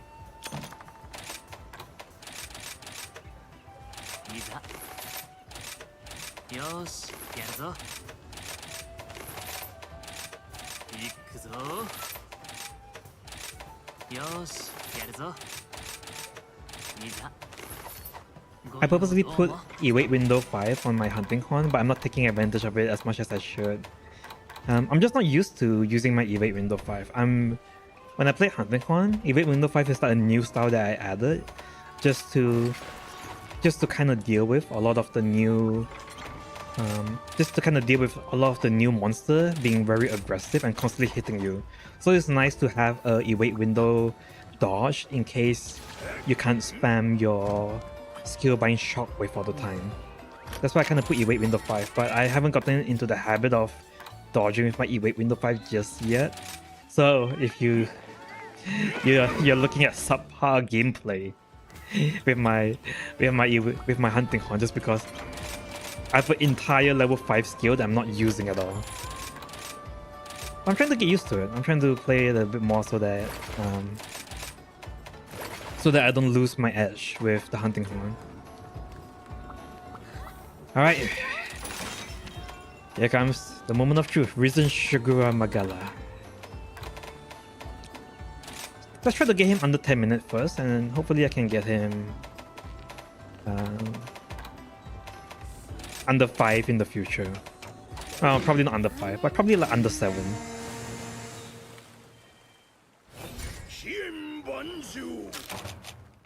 Alright, Risen Shigura Magala. Gonna take this turtle.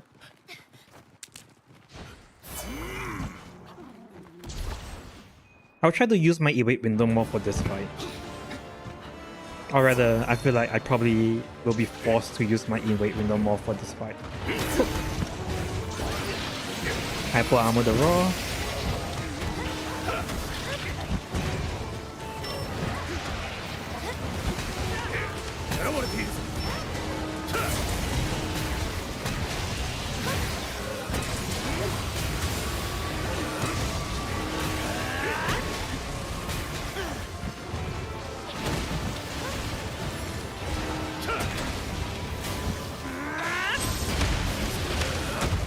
Oh god. Yeah, I probably shouldn't hyper armor that. That did so much damage to me. That did so much damage to me even with the hyper armor. Alright. Don't hyper armor through that, I gotta dodge that. You're gonna see me die a few times, hopefully you guys are patient with it.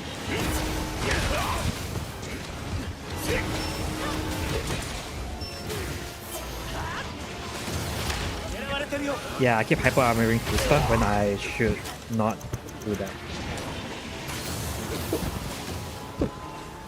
There we go.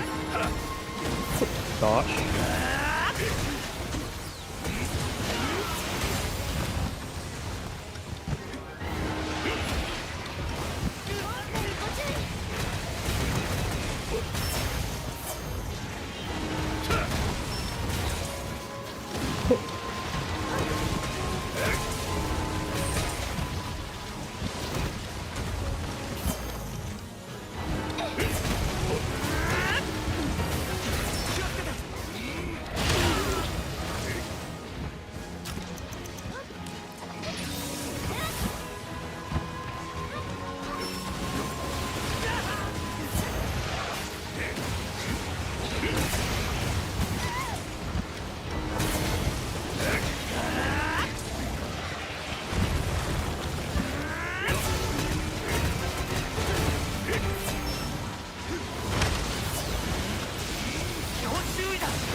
Gosh.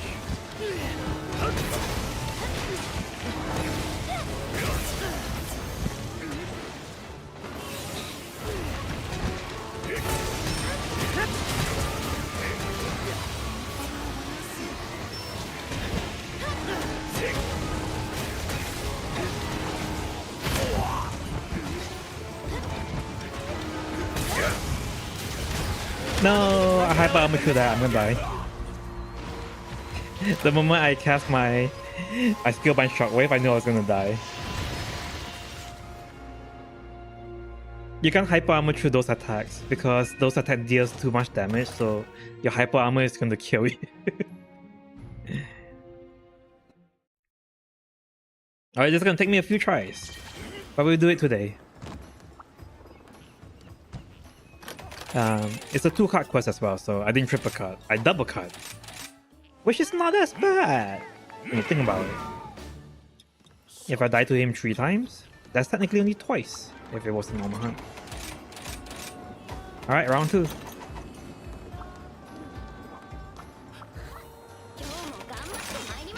This is like one of those anime things where the more you fight the monster, the stronger you become in the middle of the fight, and eventually you just kind of beat him the end. So that's the fun part about playing Monster Hunter. You are the main character of your game. That dies a lot.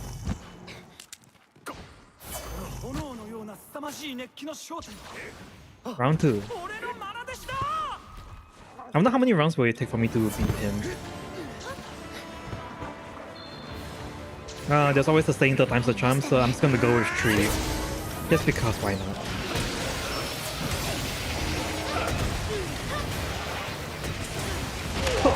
Oh, okay.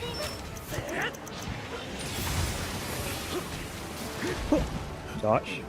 I might play a bit safer. I think I'll play it a bit safer. Dodge. Sing the song. He's gonna roar. I can't hyper armor that in time. Thank you, cool guy Storm. Your motivating words are the things that keeps me powering through. Alright, let's go. Gotta dodge that. I should heal.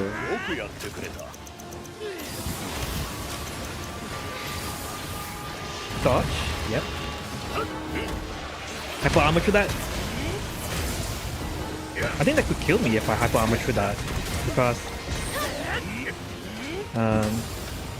even just the hit itself without the wave kind of does so much damage.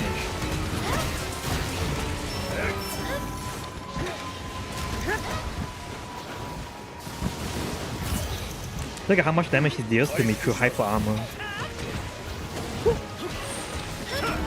You beat Guys Magrum today? Congratulations. Welcome to Sunbreak.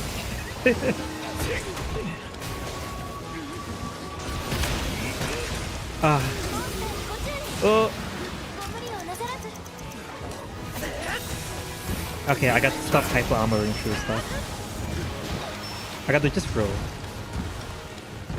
Wizard Shagura is one of those monsters where it will completely change your playstyle just because you can't tank his attacks. He punishes you very hard for tanking his attacks.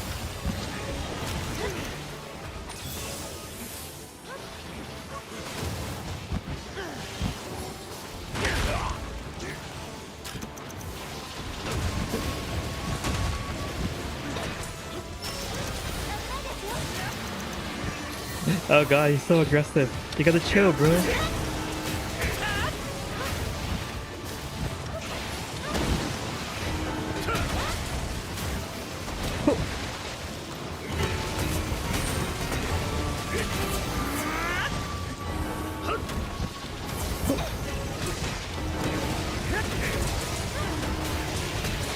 Hyper armor to this because he's gonna raw.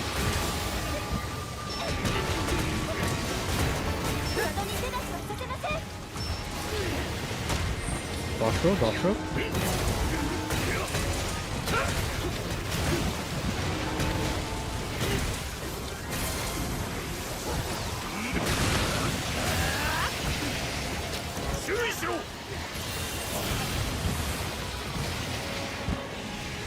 Alright, he's gonna do his big ultimate. Just gonna casually walk off the AoE. Go back in, do the song. Infernal Melody, why not? Oh, I got punished for that. I shouldn't have. That's why I shouldn't do Infernal Melody.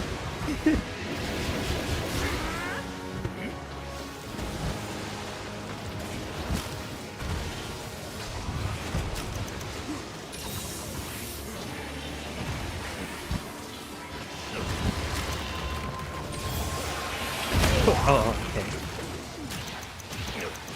I tried to dodge roll through that. I have E-wait window. I should be able to dodge roll through that. I think I just have to get a... I just have to time it better. That's all. I can't believe you missed me with that.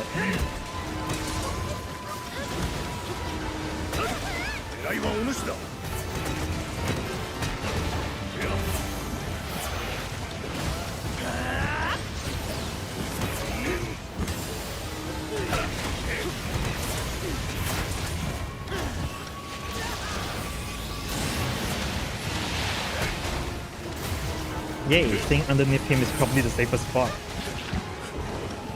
Unless he does the bite thing, I guess.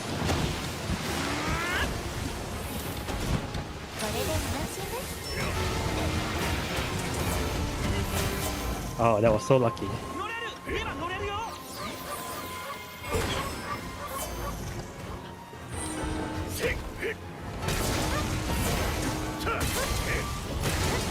Boom.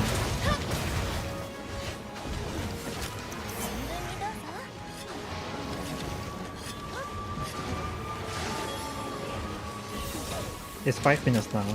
I think it'll probably be... I feel like it's 10. I feel like it's 10.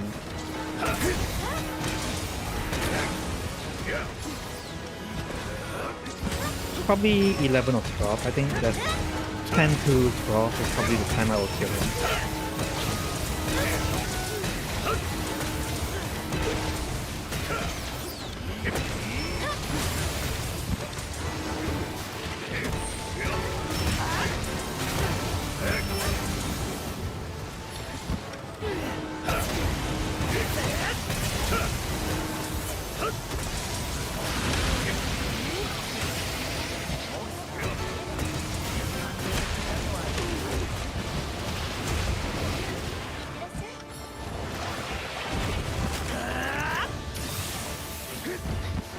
Gonna grab the spider. Gonna slam him against the wall. Alright. The best time to use the spider is when the monster's enraged, so that you can break them out of their enrage faster.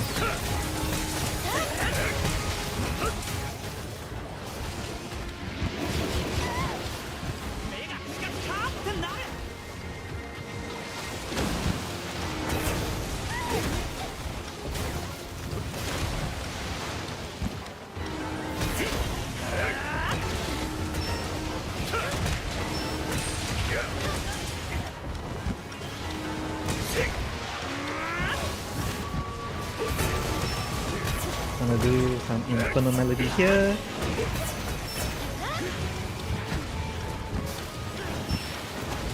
That's the hardest part about fighting Sugar Madara, because I do not know which attack to use my skill bind shockwave to hyper armor to, so my shockwave uptime is a bit low. There we go. Look at that. Easy and rage is rated. So DPS fine.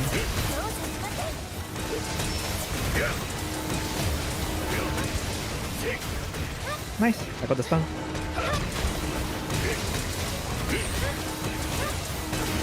Now I said I would need 3 tries, but I think I can get it in 2.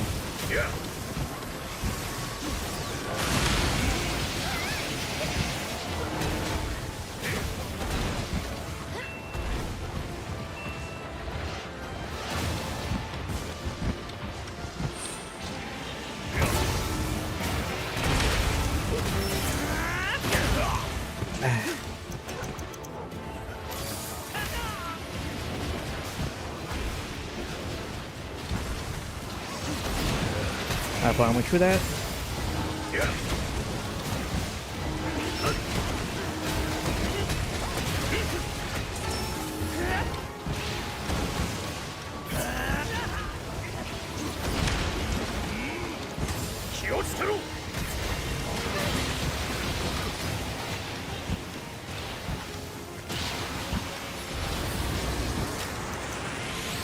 Oh god, I think I used up all my potions for this.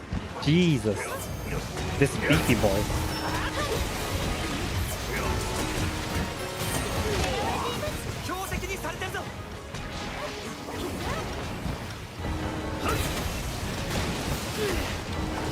Props to the developers, they didn't have to go so hard for Vision Sagura Magala to be this aggressive, but they did. I wouldn't say it's Fatalist level difficult, but it's definitely impressive enough for people to feel its pressure when it's beating down on you. Ah, man.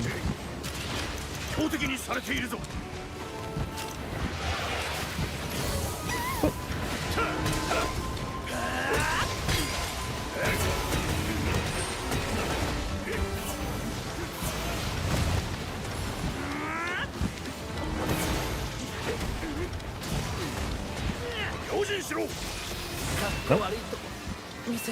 No, Usushi! He died. Rest in peace.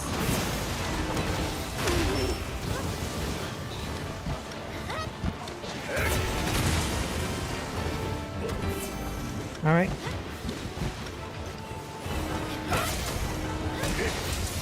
Oh, I didn't have my skill line. Inferno Melody.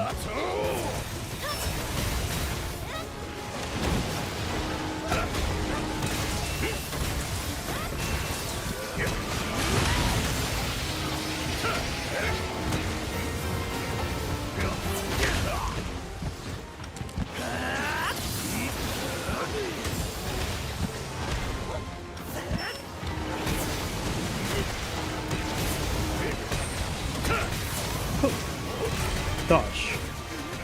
I think that was 10 minutes. I think I didn't cut this time as well, right? Yep, 10 minutes, 39 seconds, 0 cut. I'll do a little bit more, just so that I can kind of get used to it. I went from 2 cuts to 0 cuts. The only difference that I did was that I started dodging more rather than hyper armoring through the attacks. You have to dodge the attacks because he hits too hard. He hits too hard. You can't skill bind shockwave through the attack. I mean, you can skill bind shockwave through the attack, but you're gonna die. So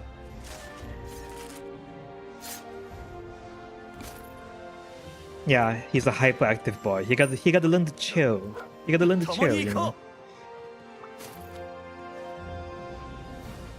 I'll try to get it under 10 minutes. Hopefully I can get it under 8 minutes. I think like that, under 8 minutes is probably a good time. All my hunting horn hunts are usually around 6 to 8 minutes, so I'll try to put it into that range as well.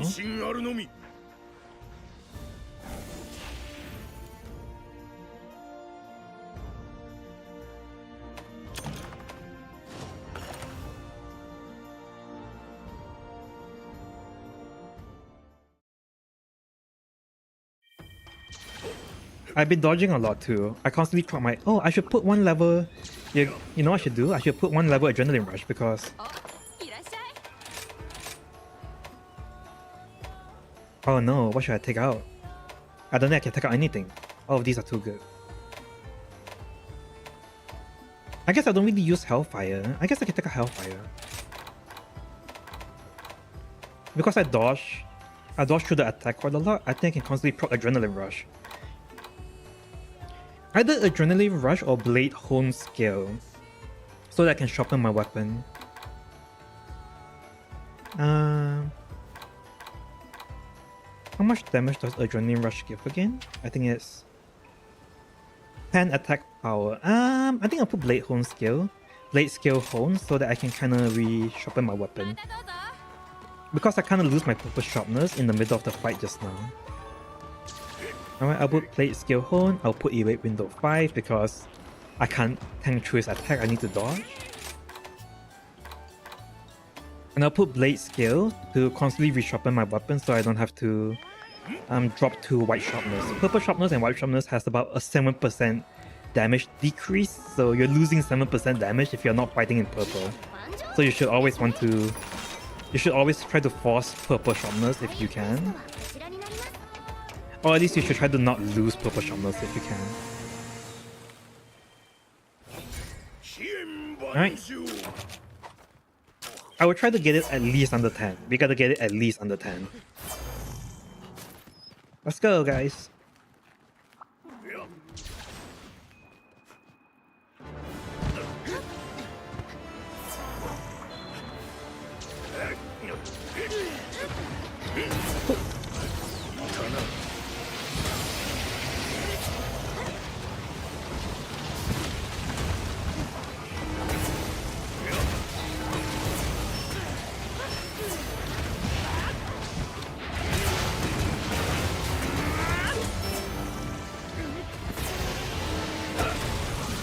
Hyper armor through the roll.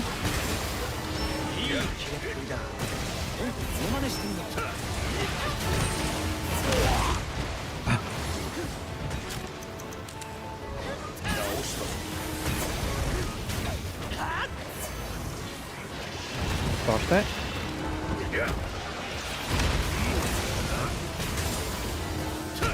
I should probably be careful when I hyper armor through the slam, because the slam actually does a lot of damage. Let me heal up a little bit.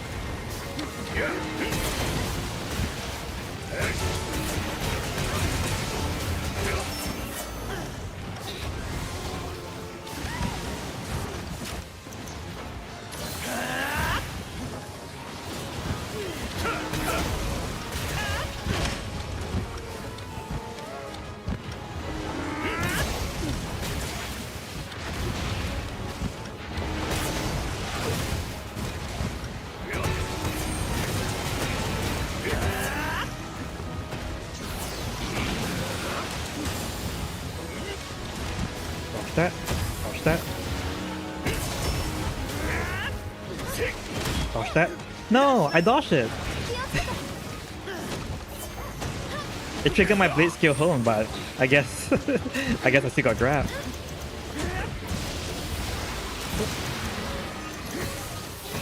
Alright, gonna hit you while you're down. Nice. Got the knockdown.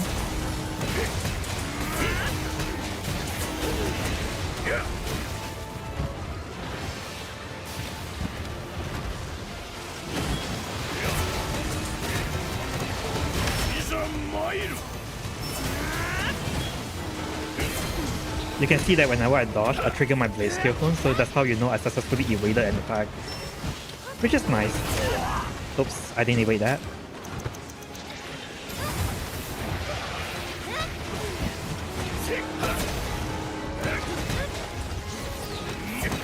Trigger my Skillbind Shockwave, and he's gonna raw. He raw just after I cast my Skillbind Shockwave, because why not?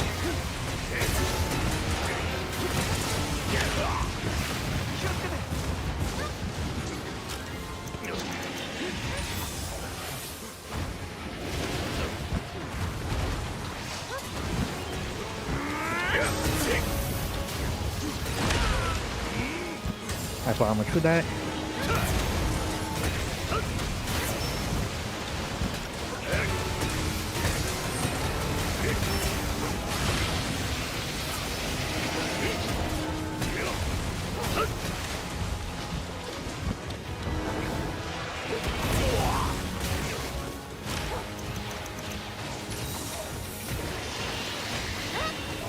Okay, he's gonna do his big AoE explosions, just casually walk out.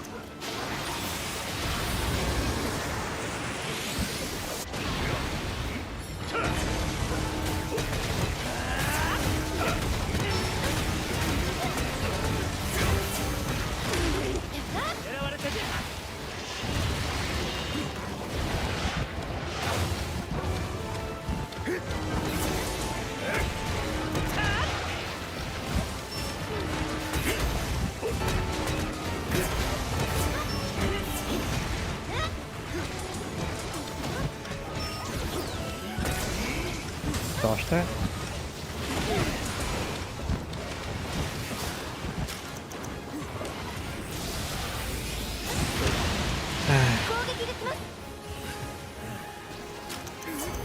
Come on, I just healed, bro.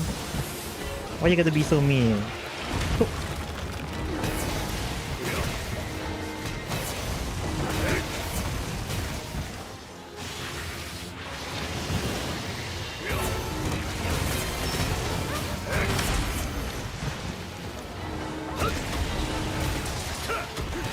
Oh, if I don't do enough damage to him, I think he's gonna explode soon.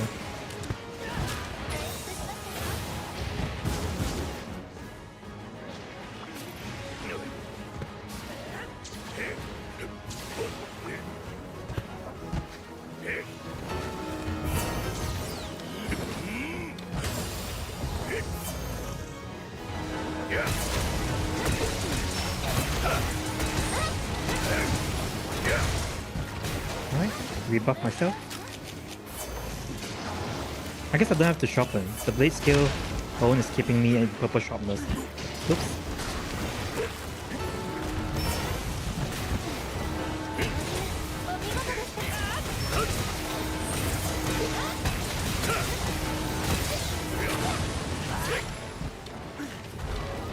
Alright, he's breaking out enraged. I'll save the spider for when he goes back into enrage mode.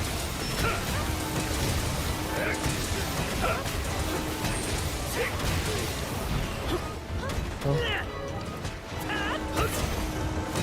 I don't like how whenever he falls down, he kind of pushes me away, so I have to kind of walk all the way back just to be able to hit him.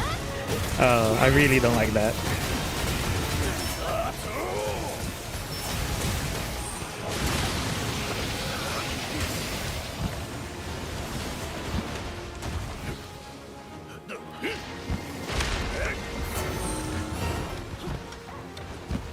Alright, let's try to break you out of your enrage mode a bit quicker this time.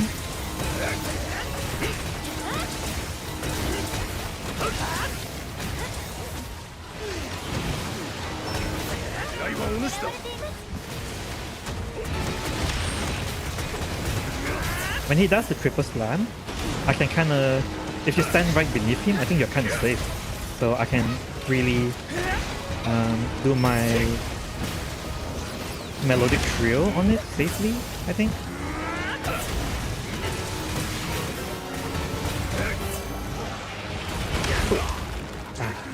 It's so hard to evade window the slam. The slam hitbox is really wide. Or at least I failed to evade window it.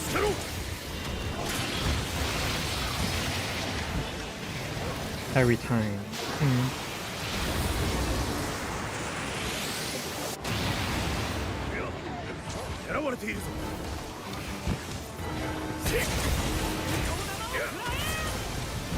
Nice, he got knocked down. I can break him out of his enrage from this. There we go.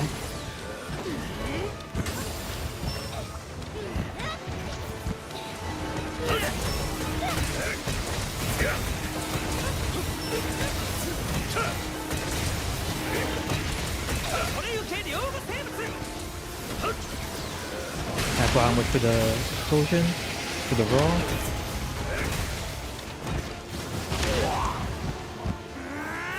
Just gonna get hit by that, it's fine.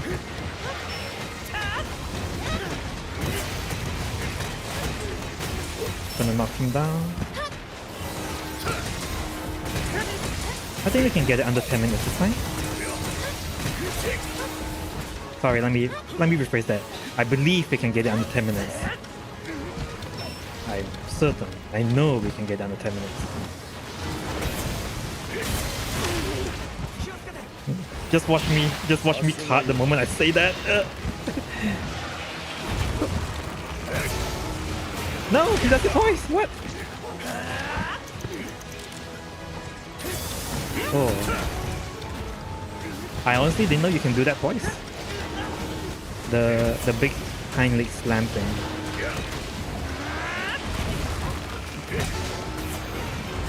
Oh yeah, he does do it twice. Wow, I didn't know that. When he's enraged, he does the slam thing twice. Or at least he can do it twice, I guess. Alright, let's end this.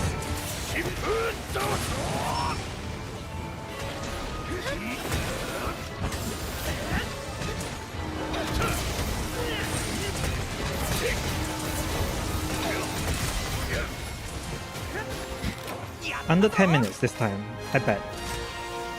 9 minutes 53, just under.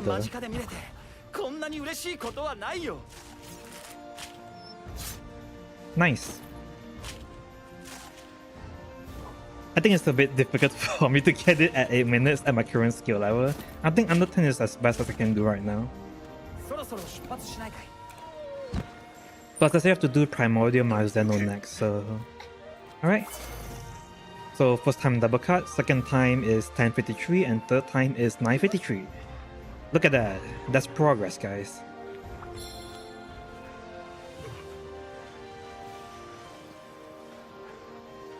Powering up in the middle of the fight. Oh yeah.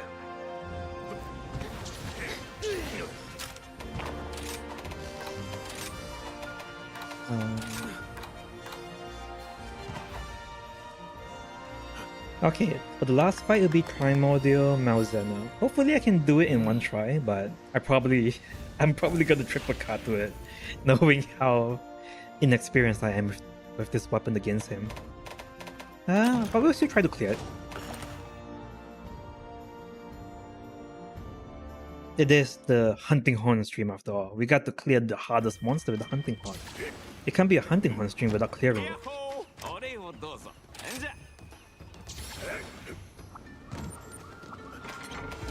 If you guys have any weapons that you guys want to see, just let me know in the comments or something, and I will probably dedicate an entire stream to only playing that weapon for you guys to kind of take a look at it.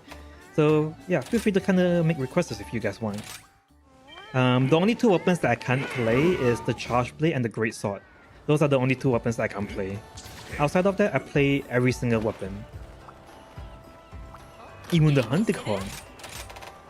And the Lance as well, and the Hammer as well.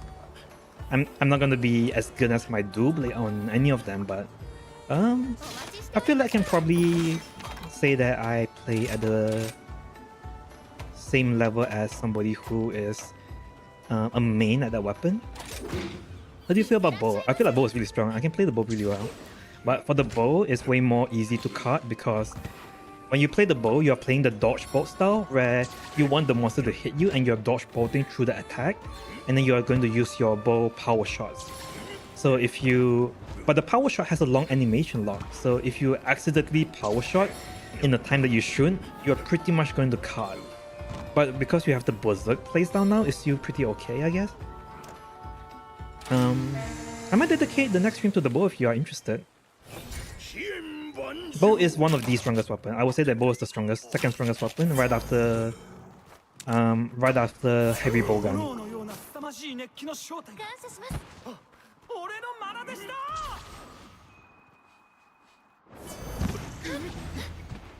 I really like the bow too, but the bow is very skill based, so if you're not good at using it, you're going to perform really bad at it. Oh my god, I missed!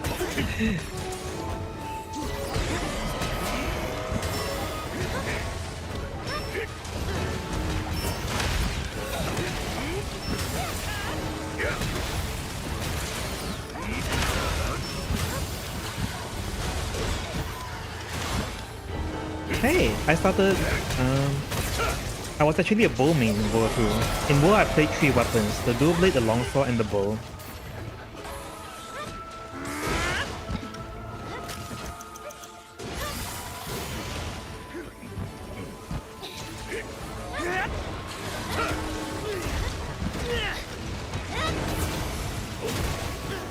The bow felt more repetitive in Rise.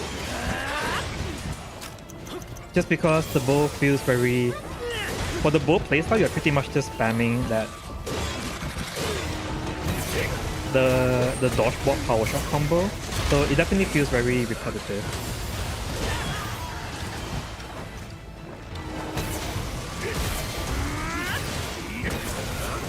I probably shouldn't hyper armor through all the attacks like that. I'm gonna die. That's just how it is with all the late game monsters. They just do too much damage. So if you hyper armor through all of them, you're gonna die.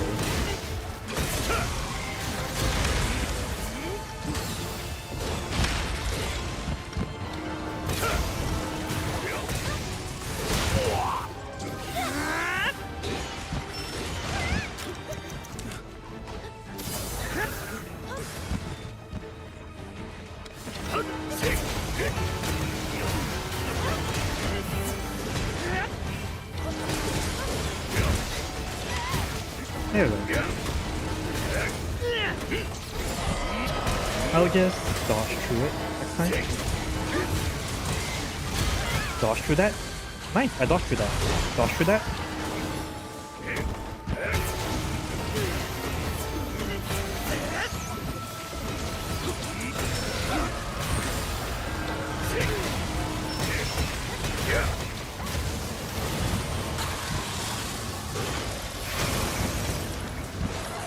Dodge through that.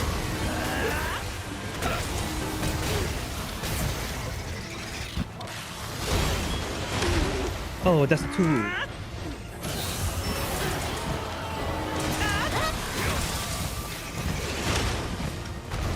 Oh, I got hit by that. It's okay. It's still a little bit more manageable, I think, compared to Risen Shogun Magala, just because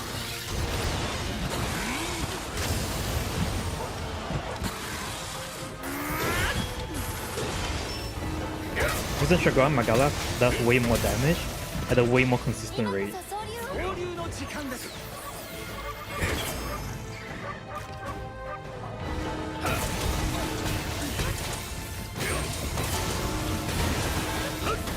Oh, I did the wrong song. I was wondering why it didn't explode. I did the red song instead of the blue song. Oopsie. It's okay. I'll just explode it now. There you go.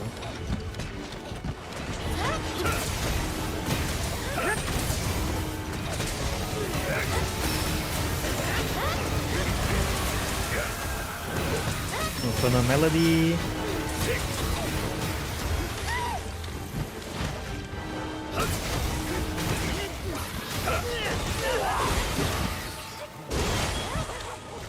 Yeah, he's definitely more manageable than...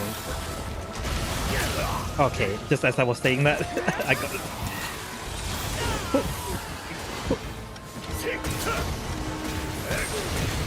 I spoke too soon. Oh, broke him out and rage, nice.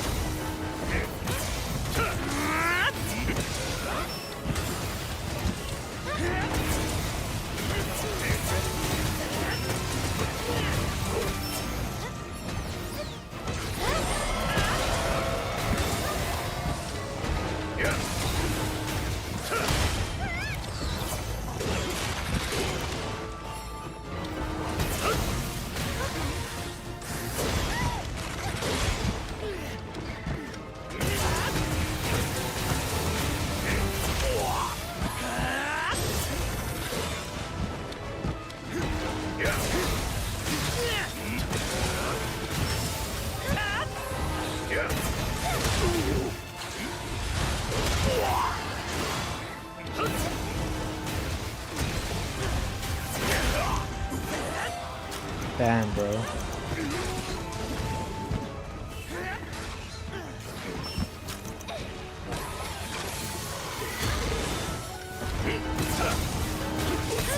You didn't have to do me like that, bro. I just insulted your existence, that's all.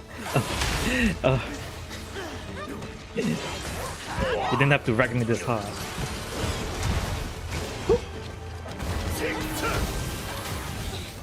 Gosh. Gosh.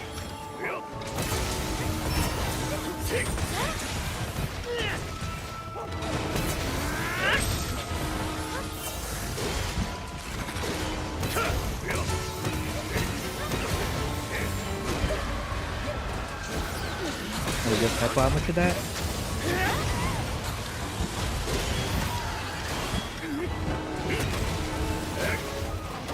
It's so satisfying to see the blade scale hone successfully dodging an attack just because you can see the just because you can hear the shing shing sound.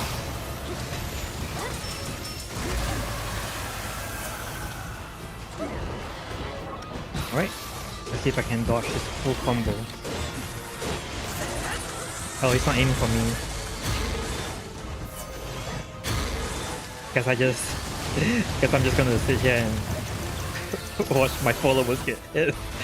Oh, Hinoa. Oh no, Hinoa. I can't believe she's not dead yet. Jesus Christ, the follower has so much HP. Because she got wrecked by that.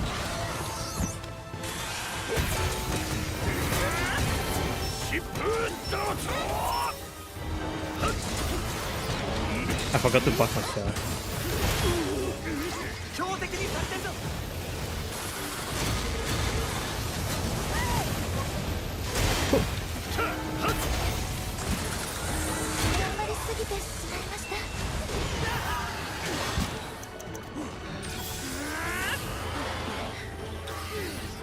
Gosh. Is he gonna do the full combo? Oh, I guess he is. Gosh. Gosh. Gonna do the slam. No! I tried to evade window through it, I couldn't.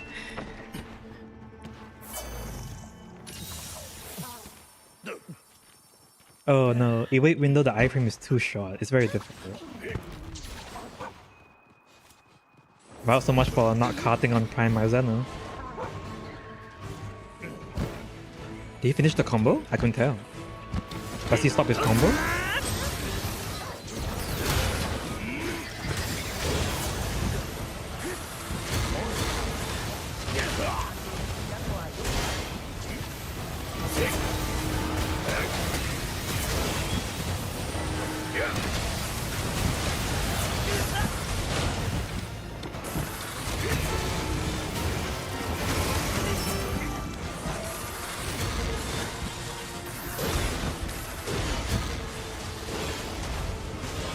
Damn, he moves so much when he's enraged. Wow. Good job, Hinoa, Usushi. Whoever that did that. Dodge, dodge, dodge. Dodge. Dodge. What's this? Oh, he grabbed Hinoa. No.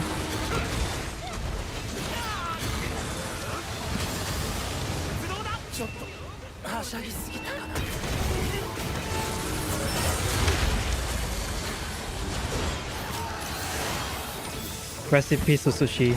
Your sacrifice will not be in vain. Nice. I wait window through that.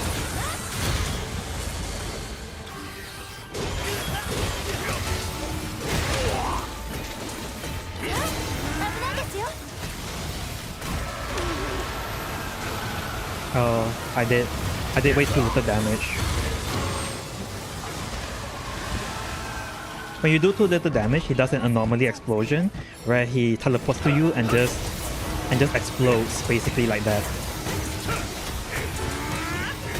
That's a sign that you're doing too little damage. It's pretty much the horror explosion of the anomaly investigations. I think that was 10 minutes as well. Jesus Christ. 10 minutes 30 seconds. Seems alright. I'll try one more time. I'll try to get it under 10. I kind of got the good feel for it near the ends.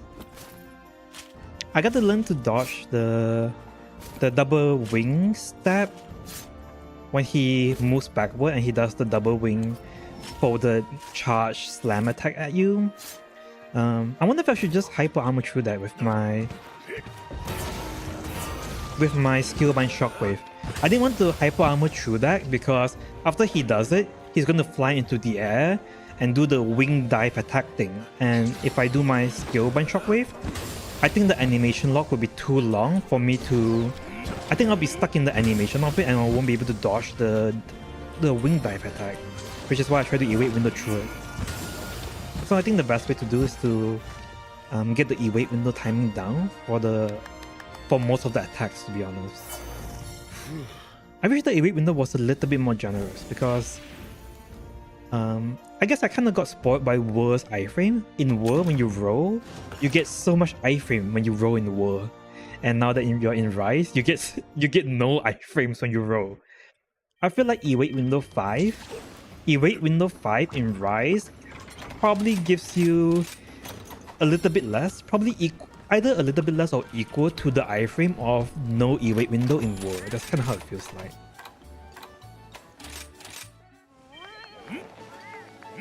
So if you kind of got used to Whirl's iframe for all their rolls, coming to Rise must be quite difficult if you try to roll through attacks.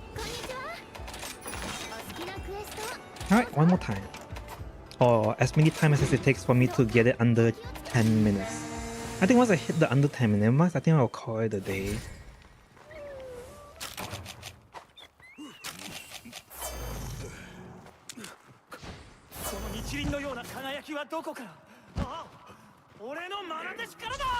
And I'll try to go for no cards as well for this fight. I think I can do no card. I only carded once last time.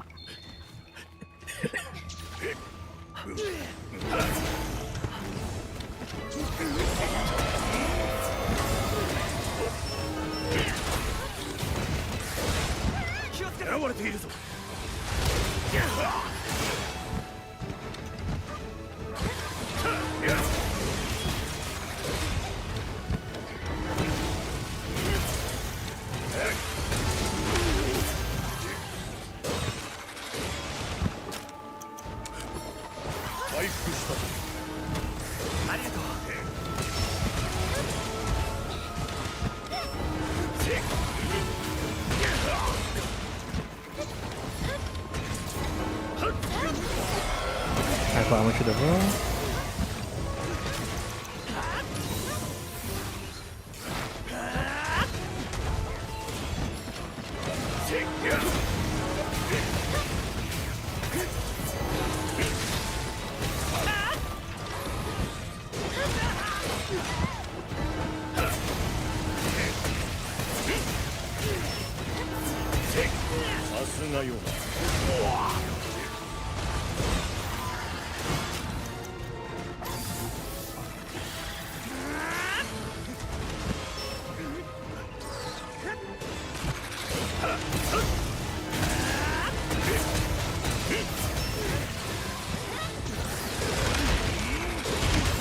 Oh, that does 2 hit. I probably shouldn't hyper armor that.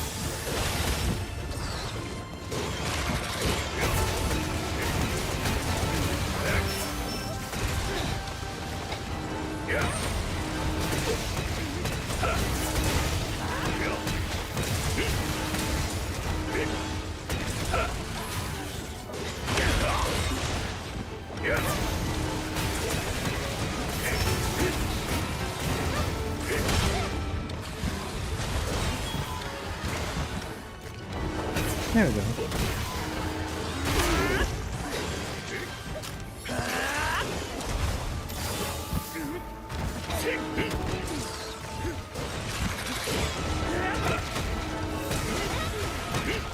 Whenever he attacks with the right wing, I should just roll to his left wing and just hit from there.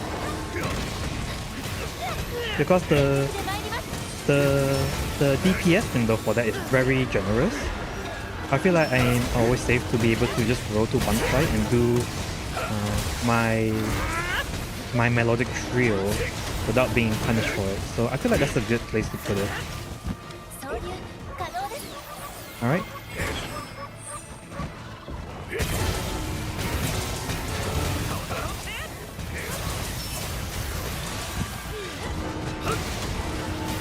Oh, my follower didn't do the Ryron riding stat. Hyper armor through this. Now he's gonna do his combo. Let's see if I can dodge it all.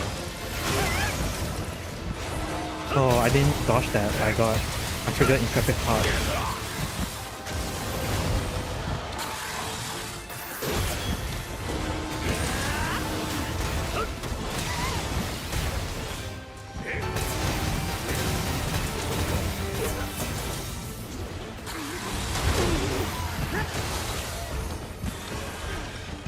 Yeah, I did enough damage.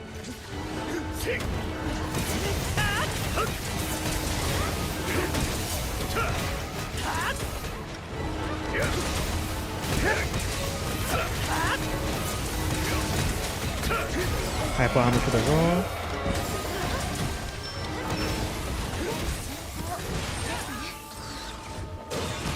See, when he does the wing stab, he always open enough of a DPS window for you to do your melodic trio.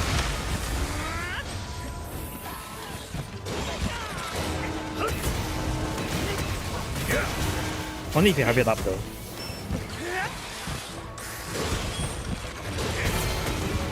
This one as well.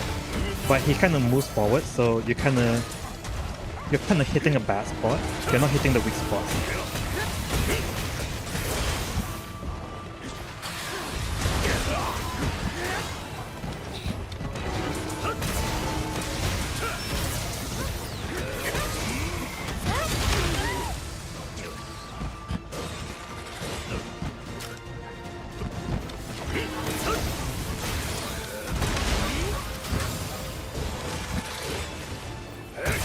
Melody Trio.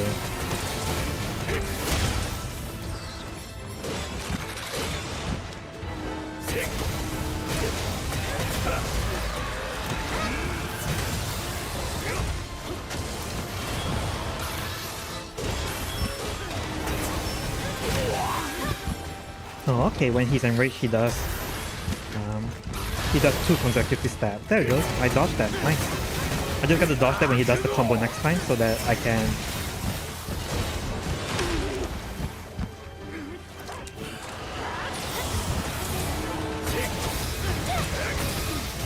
Alright, here comes the final form.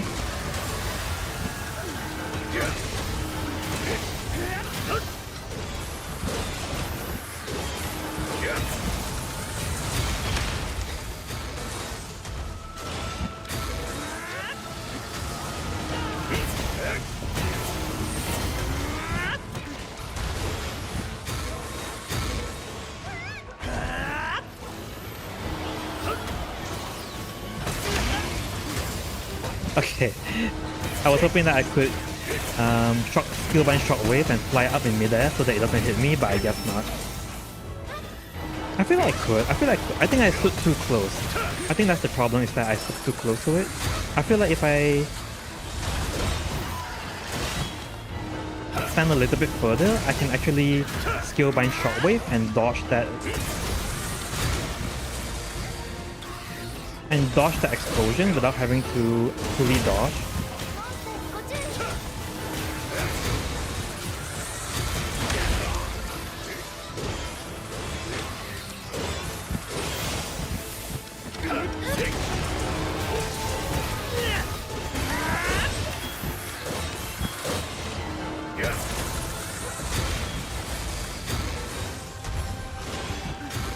Alright.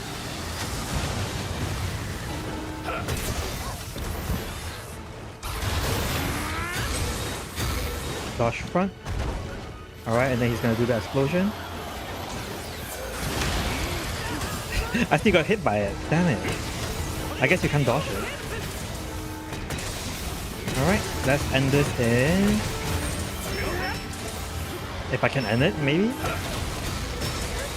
Oh, guess he's not gonna make it easy for me. There we go. I think that was under 10. That part under 10. 7 minutes 55. Way better. And then reach the spider. Nice.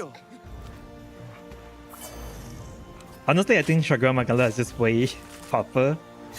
It took me 3 tries to get under 10, and it only took me 2 tries to get under 8 for Prime Magano. Plus, Prime Magano actually has a little bit less HP because there's no anomaly version for it. If I fought Risen Shagura Magala in the Master Rank quest, it would be a bit easy as well. Just because I think the difference between Master Rank Risen Shagaru Magala and Risen Shagaru Magala in Anomaly Investigation level 300 is the Master Rank quest has about 70,000 to 80,000 hit points, but the Master Rank quest has over 100,000 hit points. So you get like 30% more hit points basically. So it takes a bit longer to fight him in the investigation rather than in the Master Rank quest. But there's no investigation for Prime Malzeno, so you're only fighting him at 70,000 hit points rather than 100,000. Nice, for the Bloodstone. What a way to end off the stream, right?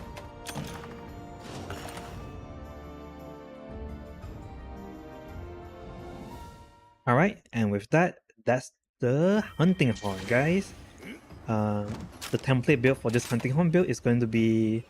I put Tempest Crown, but honestly you don't really need Tempest Crown. I put it for the E-Wait window. Like if you don't want to play the E-Wait window playstyle and just want to E-Wait extend to position yourself, or if you want to go for more damage, you can swap it out for any other helmet. I wore the 3 Primordial set. Primordial Meal, Primordial Vambrace, Primordial Grease for the Blood Awakening skill. It's very easy to proc it if you are doing damage to the monster. Not to mention when you're spamming your Hyper Armor, the skill bind Shockwave, you always get hit by the monster and that applies Blood Blight almost 100% of the time. So you have way higher Blood Awakening uptime than most other weapons through that. I put Virtual Coil for the Bloodlust and Weakness Exploit. But again, the same thing with this one. You can either swap these out for the Wildstrike's armor if you don't have a Dragon Conversion Talisman. You can swap these two, the helmet and the pants, for the Wildstrike's armor and pants instead to get your Dragon Conversion and Furious build. And that should gives you like 150 elemental damage basically. And once you proc your like Chain Crit level 3 when you're hitting the monster and Blood Awakening, this goes up to like 200 or something like that. So you do pretty good damage. I think 50% of your damage right now, maybe not 50, but like 30 to 40% of your damage right now is elemental damage for the Hunting Horn, so it's pretty good. You can swap out Blood Awakening 3 to Blood Awakening 1. I don't think Blood Awakening 3 is that helpful if you're taking Blood Blight from your skill bind Shockwave, so I think Blood Awakening 1 should be good enough. I just put it 3 so they can activate faster. This one has attack boost 4, but if you're playing on other weapons, you won't be able to have attack boost 4 because you won't have many slots. I feel like you need stun resist. I feel like I can fit stun resist 3. It might be good to sacrifice like Blood Awakening. Sorry, Blood Right, Blooding level 4 for stun resist level 4. I feel like that might help. Just because I feel like I get stunned a lot. And as for all the other stuff, it feels really good. I think this is nice.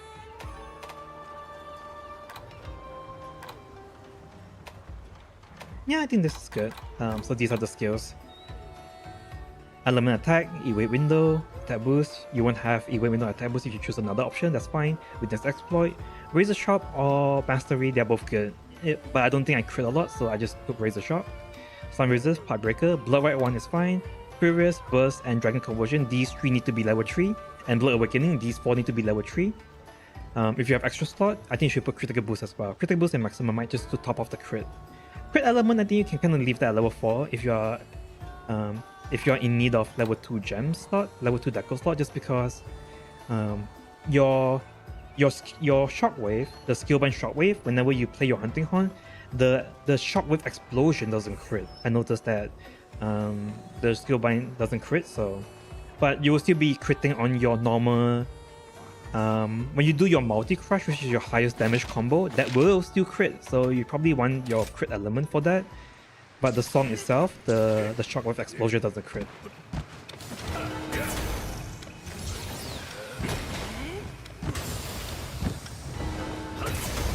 When you hit the 194, this one can crit. But I think the 145 will always be 145. See? The 194 can crit for 200 and it can not crit for 150. Let me reduce my critical rate for this so that I can kind of show it.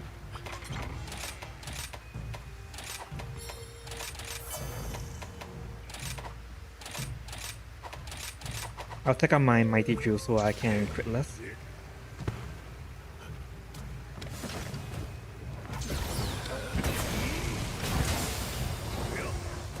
So if I understand this correctly, that should always be 145. If I don't crit, it's 157. If I crit, it's 207. But if you see the shockwave explosion that explodes on the head, that's always 146 because it doesn't crit. It does a fixed damage. See, it doesn't crit. Whereas if you hit with your normal lance, your normal hunting horn, it goes from 150 to 200. That's the crit. The 200 is the crit, and the 150 is the non-crit damage. So it's kind of sad that you don't really benefit from crit, so crit is always like a very optional thing. That's how I feel. You will still put it though if you have slots for it, I know. But it's not the main thing.